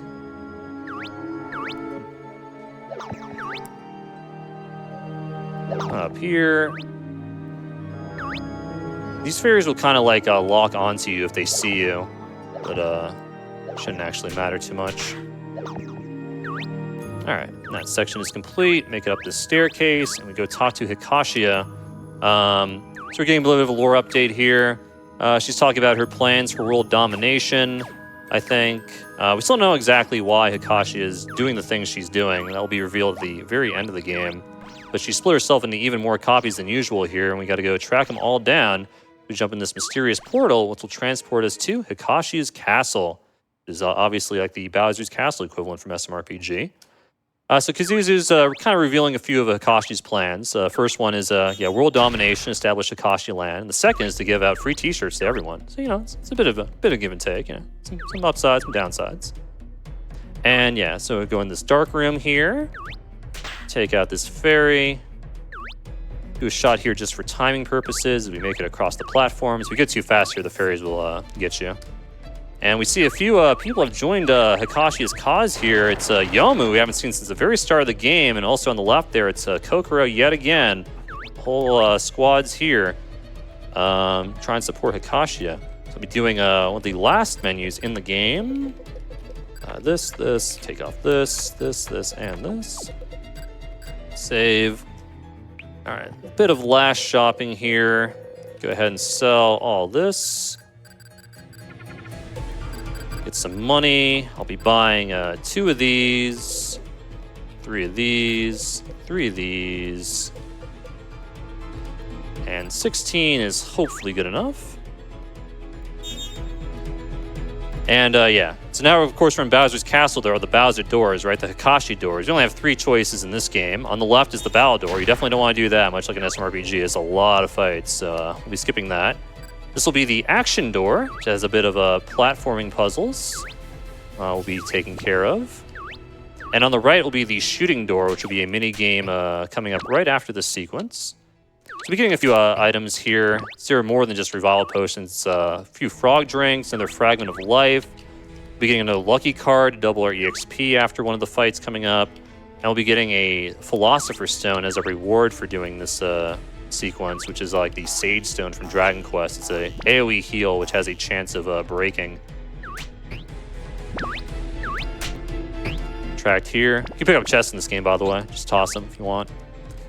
Might as well show that off because it's way on the platform anyways. Pick up the Philosopher's Stone. Now we'll be going into the shooting minigame. If I select yes to the game, that'd help a lot. And shooting games, just like how they put Touhou in your Touhou fan game. The enemy patterns are all scripted and all that. So far, I think all of them out off screen. But yeah, the fairies show up. You just take them out. There's a boss at the end. You do get a reward for doing this mini game, but it's just another meteorite badge you already have. So The host can take it away for the next like minute and a half, 2 minutes. Probably your last time to get a lot of stuff in. Yeah, go ahead. Alrighty, yeah. I know that t-shirts were mentioned earlier, and speaking of t-shirts, did you know that RPG Limit Break has merch? Exclusive RPG Limit Break RPG Limit Break X Tantra merch is now live. Shop the RPG Limit Break collection featuring shirts, blankets, a tote bag, and much more. And what's better, Tantra merch will donate up to $5 per item sold to the National Alliance on Mental Health Illness and its mission. Grab your gear now at tantramerch.com/RPG Limit Break. I know I've been looking at some of that merch this all week, and like, especially some of those shirts. The Final Fantasy XIV one has been calling my name, and speaking of the critically acclaimed MMORPG, we do have an incentive open for that run coming later today to fight Bismarck. If you want to watch our runners fight a giant flying whale, which like, who doesn't? We're at $280 out of $500 to see that fight, so please get those donations in. All right, yeah. And coming up will be the cutoff for which character will be used on the final boss, probably in like 4 or 5 minutes or so. So if you want to see a certain character used on the final boss, you do have a very limited amount of time to get that in. We are approaching the very end game here. We're going into the factory equivalent area here. You got to fight like clerk, manager, director, and all that. Well, here we're going to have to fight Dark Yomo as our very first boss. Dark Yomo would be one of the hardest fights in the entire game, but fortunately, well, if I don't open up with that, it's definitely going to be a lot harder. Hopefully I can recover. She's 100% vulnerable to fear, which will lower her attack and just cause her to take more damage. I'm going to have to take out that half Phantom very shortly here. Let's go ahead and use World here. You don't want to use World when possible just because it's so slow, because I made a mistake. I'm going to do it here. There we go, much better.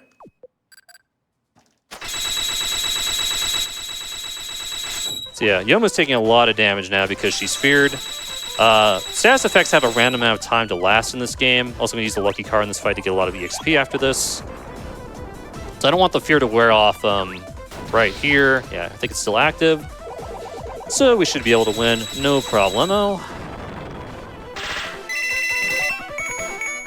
Get a whole bunch of level ups. And each time you beat a boss, you get a special item here. Yomo had the Sword of Hisa, which is what Tenshi's been looking for this whole game. The Sword of Hisa we'll talk about in a little bit, but it's probably the best weapon in the entire game. It's the only reason we've kept Tenshi around for as long as we have. All right, so Kazuzu buffs a random book here. It's the left book, I have to remember that. You want Kazuzu to buff the books here. Otherwise, she will buff herself, which is much worse. That's kind of bad, but I do know the backup. All right, take out the left book. And then she buffs the right book, okay.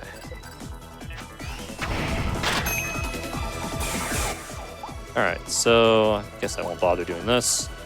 Ideally, I would have used Yukari's turn there to use a Fantasy Parasol. Let's go ahead and attack once. Fortunately, Kazuzu will not use her buff attack for a long time. So we're good to go here. It's two good backups there, even though it didn't exactly go how I wanted them to. Between that fight and the last fight. And Kazuzu will give us the Mal, which is just a Geno boost in item format. No longer need any Tori to do it. It does have a limited amount of uses, though. All right, so now we're going to menu here in order to put, finally, Tenshi back in the party. It's been a while, eh? I'm going to take off Yukari's meteorite badge and look at the other one. Go ahead and equip this. And the Sword of Hiso itself. Yeah, we are good to go. So the Sword of Hiso has basically its own element. It does meditation damage. And oh yeah, by the way, look who we're fighting. It's Kokoro yet again. This will be the last Kokoro of the game. So yeah, the Sword of Hiso meditation element. Meditation is just like it does 2 times damage to everything. And these Magic Star Swords would help a lot. Probably shouldn't be talking while doing that. So we're going to buff our Tenshi here. Gonna have to didn't want to do that, but we're gonna buff Tenshi here because again, Kokoro is pretty much only vulnerable to physical attacks, and we're gonna healing Tenshi because she can't actually block here. and try and keep her up. She does a lot of very strong attacks here versus Kokoro. I do want to use a Rage Bomb on her as well to stop from using slow attacks. Will cause her to do more damage, but it's just better overall. So yeah, this Philosopher's Stone, it's a pretty good AoE heal, but it has a chance of breaking every time it's used. It can sometimes be worth it to attack with the other characters. They do a decent amount of damage, but Tenchi is by far the main DPS of this fight.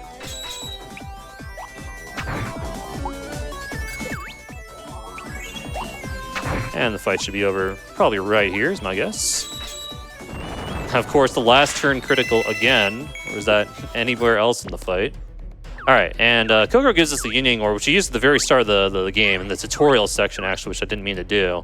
We'll be using it if Reimu is chosen as the final party member. And by the way, the bid war is now ended. Which character will I be using on the final boss? We are taking Reimu. All right. $110 raised for the National Alliance on Mental Illness. Very nice, very nice. Reimu is not a bad choice at all. It'll be hopefully a very straightforward fight. So optimally, you want to use Tenchi here.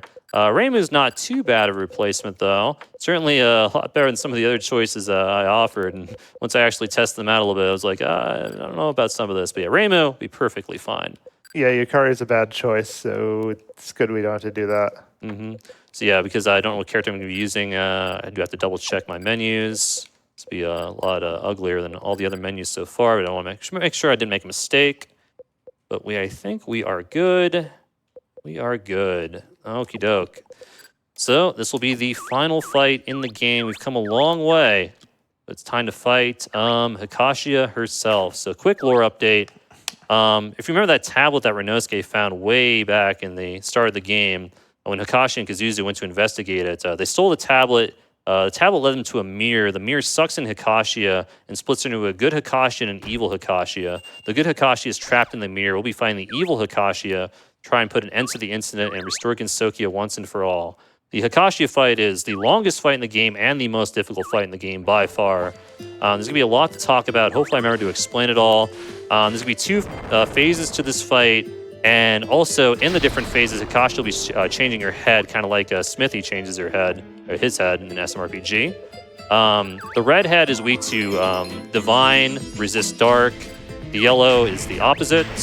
Reimu's Yin Yang Orb is a Holy Elemental, so she's been doing a lot of damage in the first part of the fight, when Hikashi has the red head, not a lot in the second part. And the second phase is a whole other thing. I'll talk about that when I get a little bit deeper into the fight. So yeah, in an optimal situation, I would be using Tenchi with her Mighty Sword of Hisa, which ignores elemental weaknesses and all that, just does double damage. But again, Reimu's not that bad of a choice. She's doing, like, right now, about the same damage Tenchi would do. So yeah, we're just going to be piling on the damage. Itori is mostly taking on a healing role for this. Saki is contributing damage to Soul Sculpture, and let's be physical attacking. I really should Berserk Reimu at some point as well. Neglected to do that. Actually, I'm going to not even bother at this point because she's going to do her moon attack, and I would like to be able to block this. This is a scripted attack once she changes the yellow. And now I should be good to Berserk. After I heal, anyways. So yeah, now you'll be seeing very little damage. Well, not if you're critical. So I have to be careful. I enter the next phase with a decent amount of SP on Sakia. Yes, it's fine. She got confused. Use a frog drink anyways, which restores status effects. So now let's talk a little bit about the second phase. Second phase, she's going to have two summons with her, the Earth and the Moon. I'm going to have to open with Sakia's World. Oh, nice. She applied the rage for me. Very kind.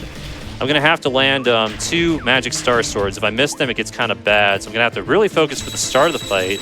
After that, I'm going to set up a loop where I use an ability I've never used on Nitori so far, which is Optic Camouflage.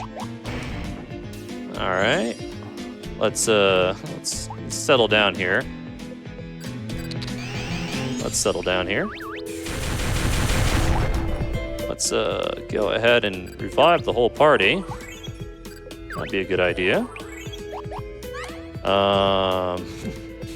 We're okay for right now. We're okay for right now. Yeah, I want to make sure my party is fully ready to go here as we go into the next phase. Okay, now we're in the next phase. So I do want to warn you, Hakashi's about to get very huge, and it's going to be a very difficult fight. I'm going to have to focus for the very start of it, and hopefully it goes well, because that phase 1 was a little bit questionable. All right, here we go.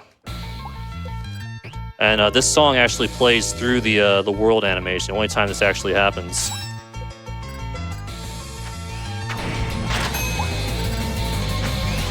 All right, got both Magic Star Swords. It's very good. Now I'm going to Fragment Nitori. Fragment, no, Sakuya for safety. Fragment Nitori after.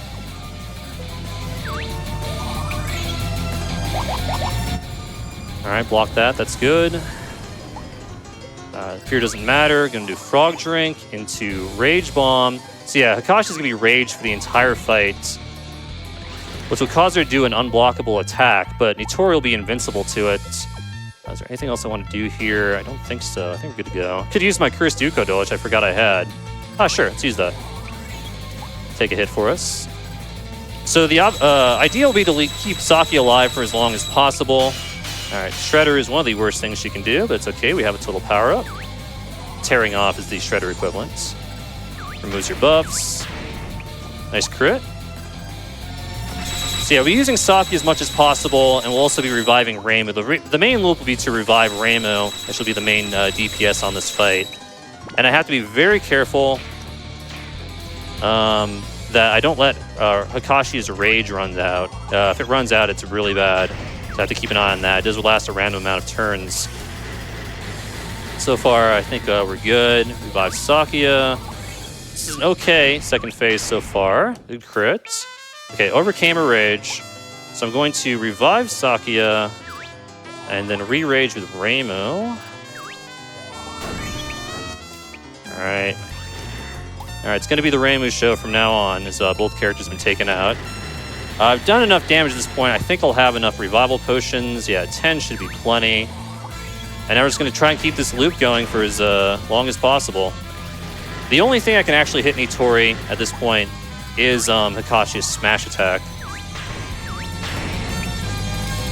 Alright, overcame a rage. Doing a lot of smashes. That's okay. Yeah, it's not actually possible to get Sakuya back up at this point.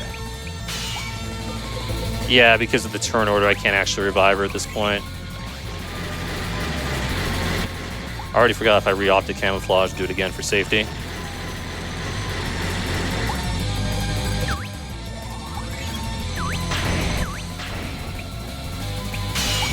Overcame a rage. I'm a little bit close to running out of revival potions. I think we'll barely have enough.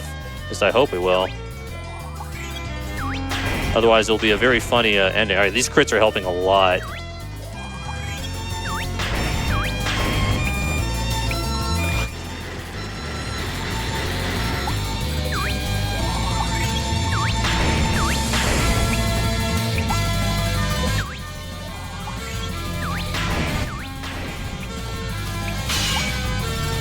Let's refresh Optic. It's been a while. Now become a rage.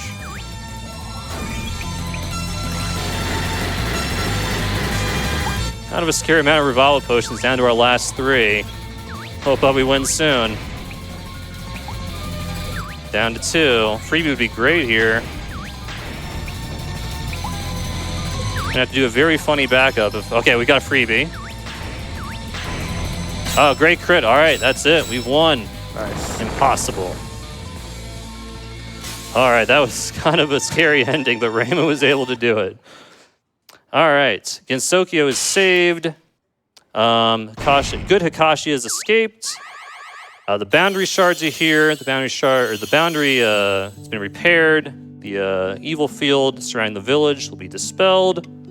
And Gensokyo has been saved. That was a very climactic final boss, especially with the first phase. I can't believe it. It was almost a party wipe.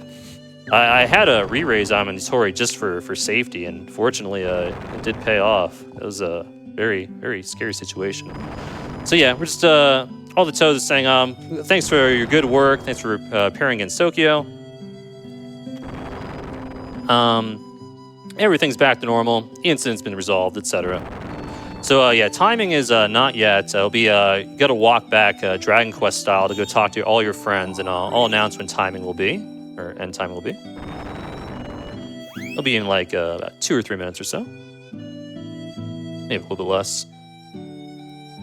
You can't actually go backwards there. You can walk all the way back to where the final dungeon is, but as far as I'm aware, there's no secrets or anything. I'm just gonna progress forward here. I'm gonna talk to Marissa, my favorite Touhou.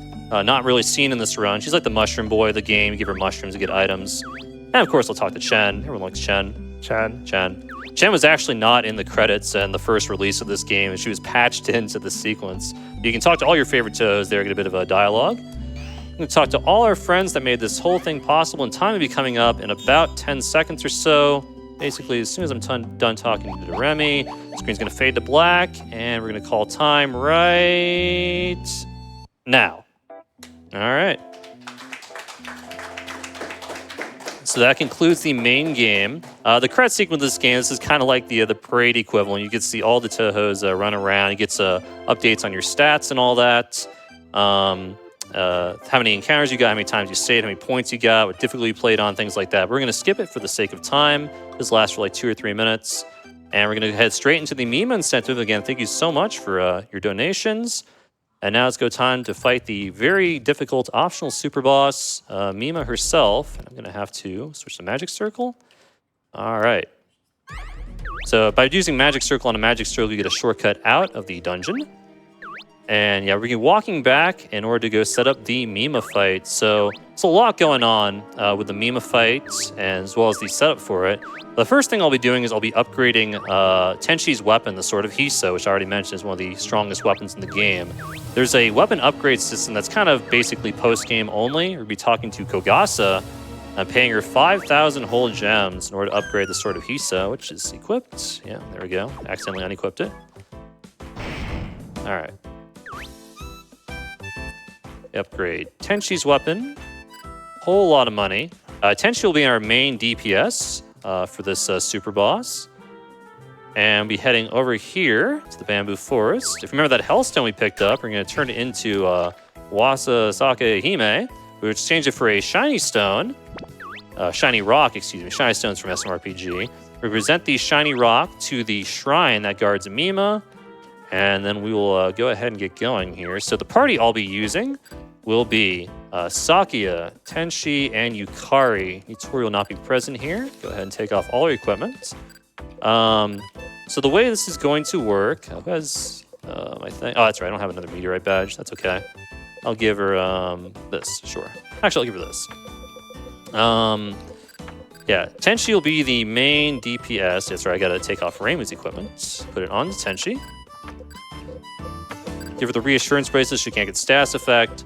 So Saki is going to be mostly support. She's going to have the Tengu gear, so she gets a lot of turns. She's going to be using World to get even more turns and kind of keep Tenshi buffed up so she doesn't fall in battle. And Yukari will be permanently gapped for this fight, which is just pure invincibility. If I can keep the gap up, I won't actually lose. So hopefully I don't lose track of the turns. It only lasts for 2 turns, so I have to make sure I refresh it while also doing Restore with Yukari if need be. And that's basically the gist of it. I think we are good to go. And good luck to me as we attempt to beat up Mima. She is very, very powerful. Let's look at the dialogue here. Well, this next dialogue. What's with the shrine? Some sort of mysterious power. Shiny stone is reacting. Bad feeling about this. So yeah, unique artwork, unique music for this fight. And obviously this is Kulex herself. This is the moment I began my revenge on all of humankind. Should take a reward for my reviving me by making you my very first royal feast. So we're going to hear this awesome music as soon as I use World to buff myself up. So Mima, there's only one Mima, right? When you fight Kulex, it's Kulex and all the crystals. But no worries, Mima gets a whole bunch of turns. And it's a whole bunch of like different elemental attacks. She has some status effect attacks. She has tearing off, which removes all her buffs. She has an unblockable attack. She has a whole bunch of nasty stuff she can do. So she's going to be getting a lot of turns. I'm going to do my absolute best to try and overcome it. She always opens up with Starstorm, and then after that, she's pretty much entirely random. We're just going to have to hope that Tenshi can do her best here. So yeah, Yukari and Saki will mostly just be support. Also, it's because she has so many different moves, which all have different block times, it's very hard to know what move she's using. Right now, she's using all her wall attacks, but she has attacks where I kind of have to delay the block. Also, we have all our items back from before we fought Kakashi, so we don't got to worry about that. So she's very difficult to block, other than Starstorm, which is kind of a giveaway. But I'm basically just trying my best to react to just the text I see at the bottom, which ability she's actually using. A free turn here. I guess I'll mallet. Yeah, I cannot block Steam Blast. I even saw it coming.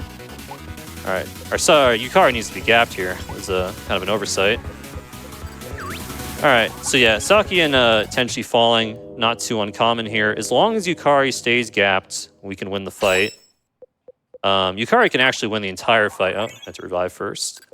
Win the entire fight by herself, but that's a bit boring. Hey, I blocked it. Is it going to matter? No. Let's regap, because I've lost track of the turns. And go ahead and get Sakia back up here.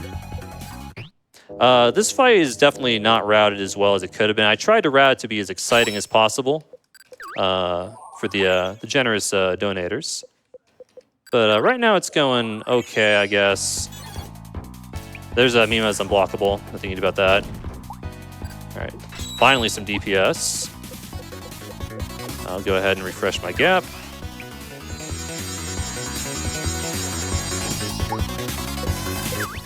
Bring back Sakia.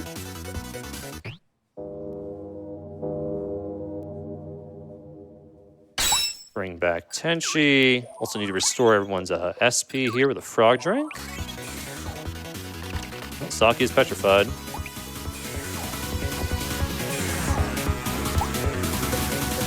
Refresh the gap. Haven't really dealt a lot of damage in a while. That's all good. Eventually, Mima will let us play. Yeah, let's make sure Tenchi can hopefully survive the next round of attacks.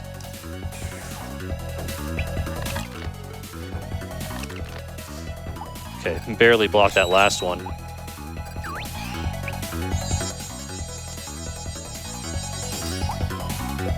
Alright. Get Sakia back up again, World again, revive Tenchi. Really a little bit low on revival potions. Yeah, only down to 5, but no worries, I do have a plan in case it gets too low. Straight for Tenchi.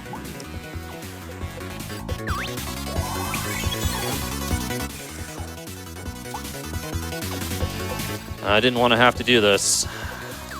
You've left me no choice. We're going to do the most boring strategy possible to win. Which we're going to refresh Yukari's gap and spin our way to victory here. At least attempt to. Spin to win. Spin to win. I don't know how much damage I've done, but it's really not a lot of damage. This might actually not be enough, even with this strategy.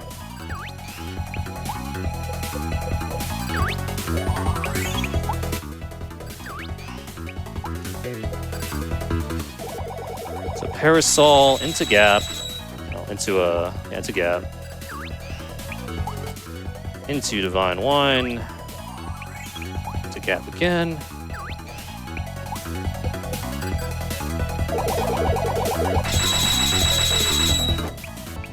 We are going to have to attempt to revive Saki here, actually, so we still don't have enough damage.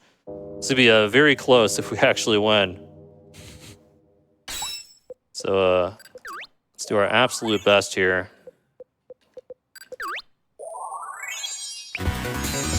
Starstorm's good. Come on, please. All right. No, it's Kima. Yeah, we're getting pretty desperate here. We got to go all out. Please don't fear Sakia. No.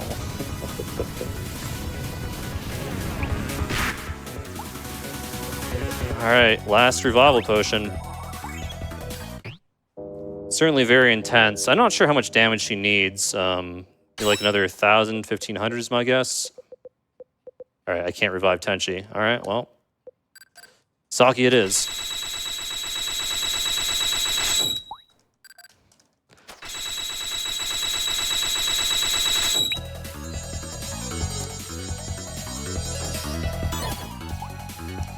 All right. It's going to be Yukari.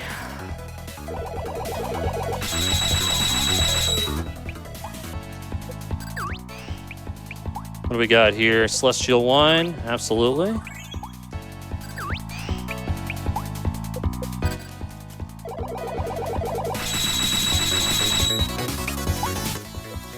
This will be a very, very, very close. Kappa's Medicine.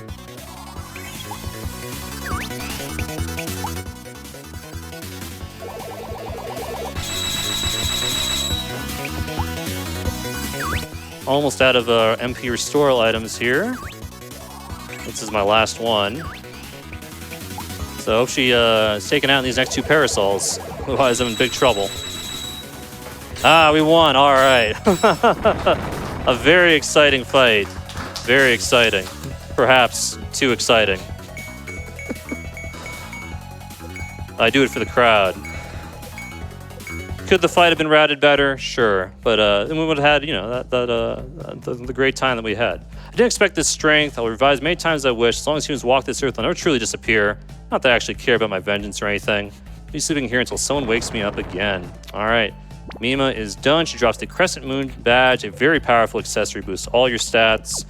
And that about does it for me. Thank you so much for watching the event, for having this run. Again, now this game is really, really good. You can buy it on Steam, you can buy it on the PlayStation 4, you can buy it on Switch. Oh, something I forgot to mention too about the English Steam release of this game for the Miko fight. It's actually a little bit bugged, so you have to replace your files if you buy it on that. I hope the developer patches that at some point to fix the bug for the Miko fight on English Steam PC. But PS4 and Switch are good to go. But yeah, I've had a great time. Thank you, Redshifter, for commentating with me. Thank you, everyone who donated, everyone that watched. This is a really good game. I highly recommend it. Ton of secrets, ton of gameplay you can do that was not explored in the run. And I think that's all I have to say. I already gave my shout-outs at the start of the run, so thank you for having me. And yeah, Super Touhou RPG, Touhou Shoujo Tale of Beautiful Memories. Play it. It's great. And thank you.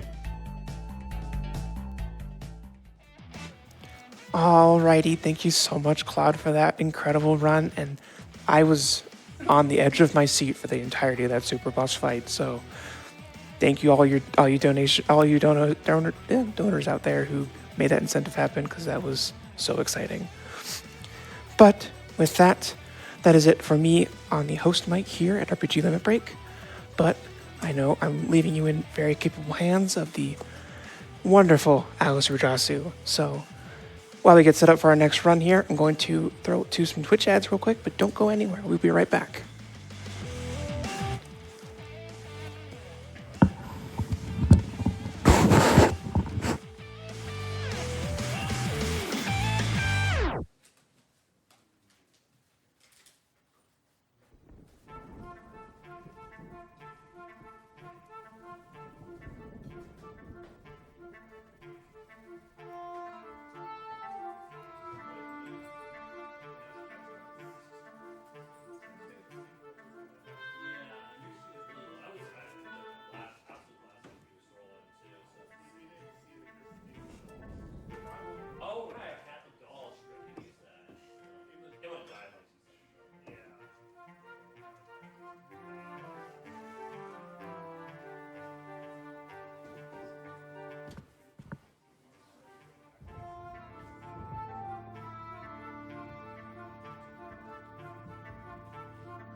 Good morning, Denver. Good morning, Twitch and YouTube. You're watching RPG Limit Break 2025. My name is Alistair Jasu, and first off, I want to give a shout out to 3Pup, who was fantastic here at the hosting desk this week.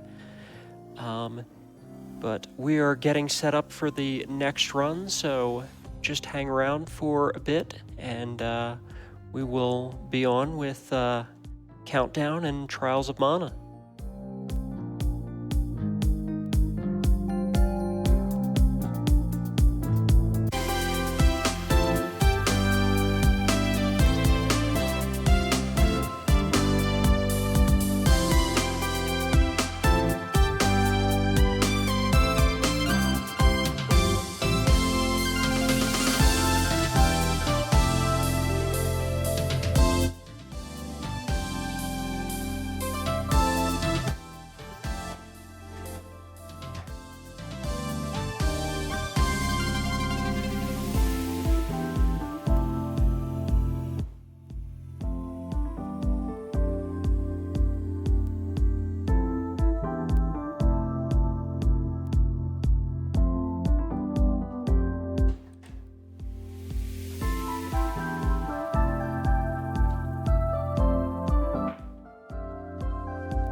Welcome.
Hello, everyone. While we're getting set up for this next run, we got a few donations in. So we got $5.55, anonymous donation with no comment. Thank you for that. We got $50 from Big Fung Balls, who ran earlier for us. Again, no comment. We also got $50 from I'm Stranger, saying Charlotte is the only correct name, ha ha ha. And yeah, thank you for those. That went toward the naming incentive for this next run, to name Charlotte.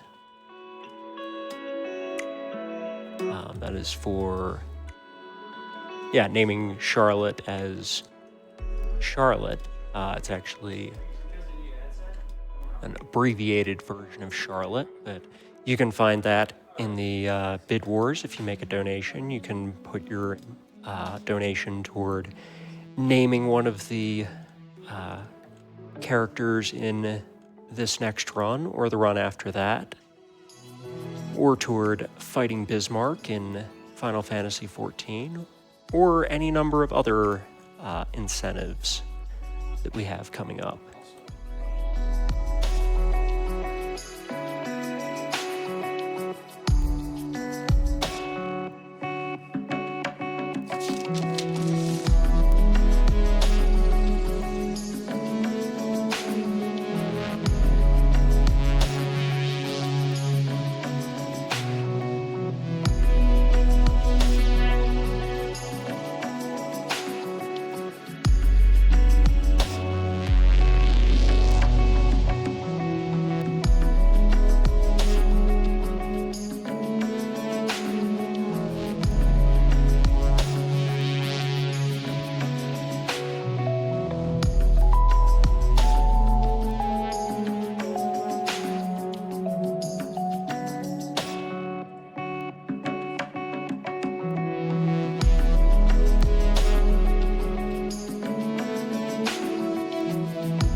Just had another donation come in from Kazisby, $50, saying, for the fellas. Thank you for that. Now, you may have noticed we're talking about incentives and prizes. That means via your generous donations, you get to potentially name characters, make our runners complete ridiculous or difficult tasks, or help pick which story you get to see in certain places. You can also become eligible to win numerous prizes donated by community members. Remember that 100% of your donations go directly to the National Alliance on Mental Illness. For more information, check the channel bio for a link to the 2025 tracker. That tracker is going to have information on the prizes that are open right now and on any incentives that are open. So be sure to take a look at that.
Yeah, this bid war for naming Charlotte is coming down to the wire here.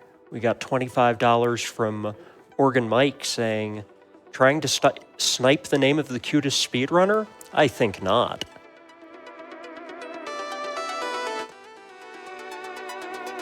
We also got, a little earlier, we got $35 from Rizakun saying, donating to name Charlotte Charlotte, because how could I possibly change the name of the cutest, coolest speedrunner at this event? Thank you for that. Just to give an update, Charlotte is in the lead for naming Charlotte. We also have Vanille at $50, Organ MK at $15, and Larpus at $11.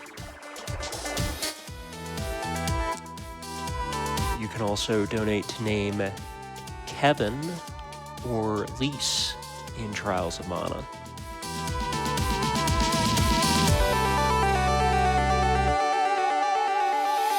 Yeah, you do not have much time to get those donations in because this run is just about to start.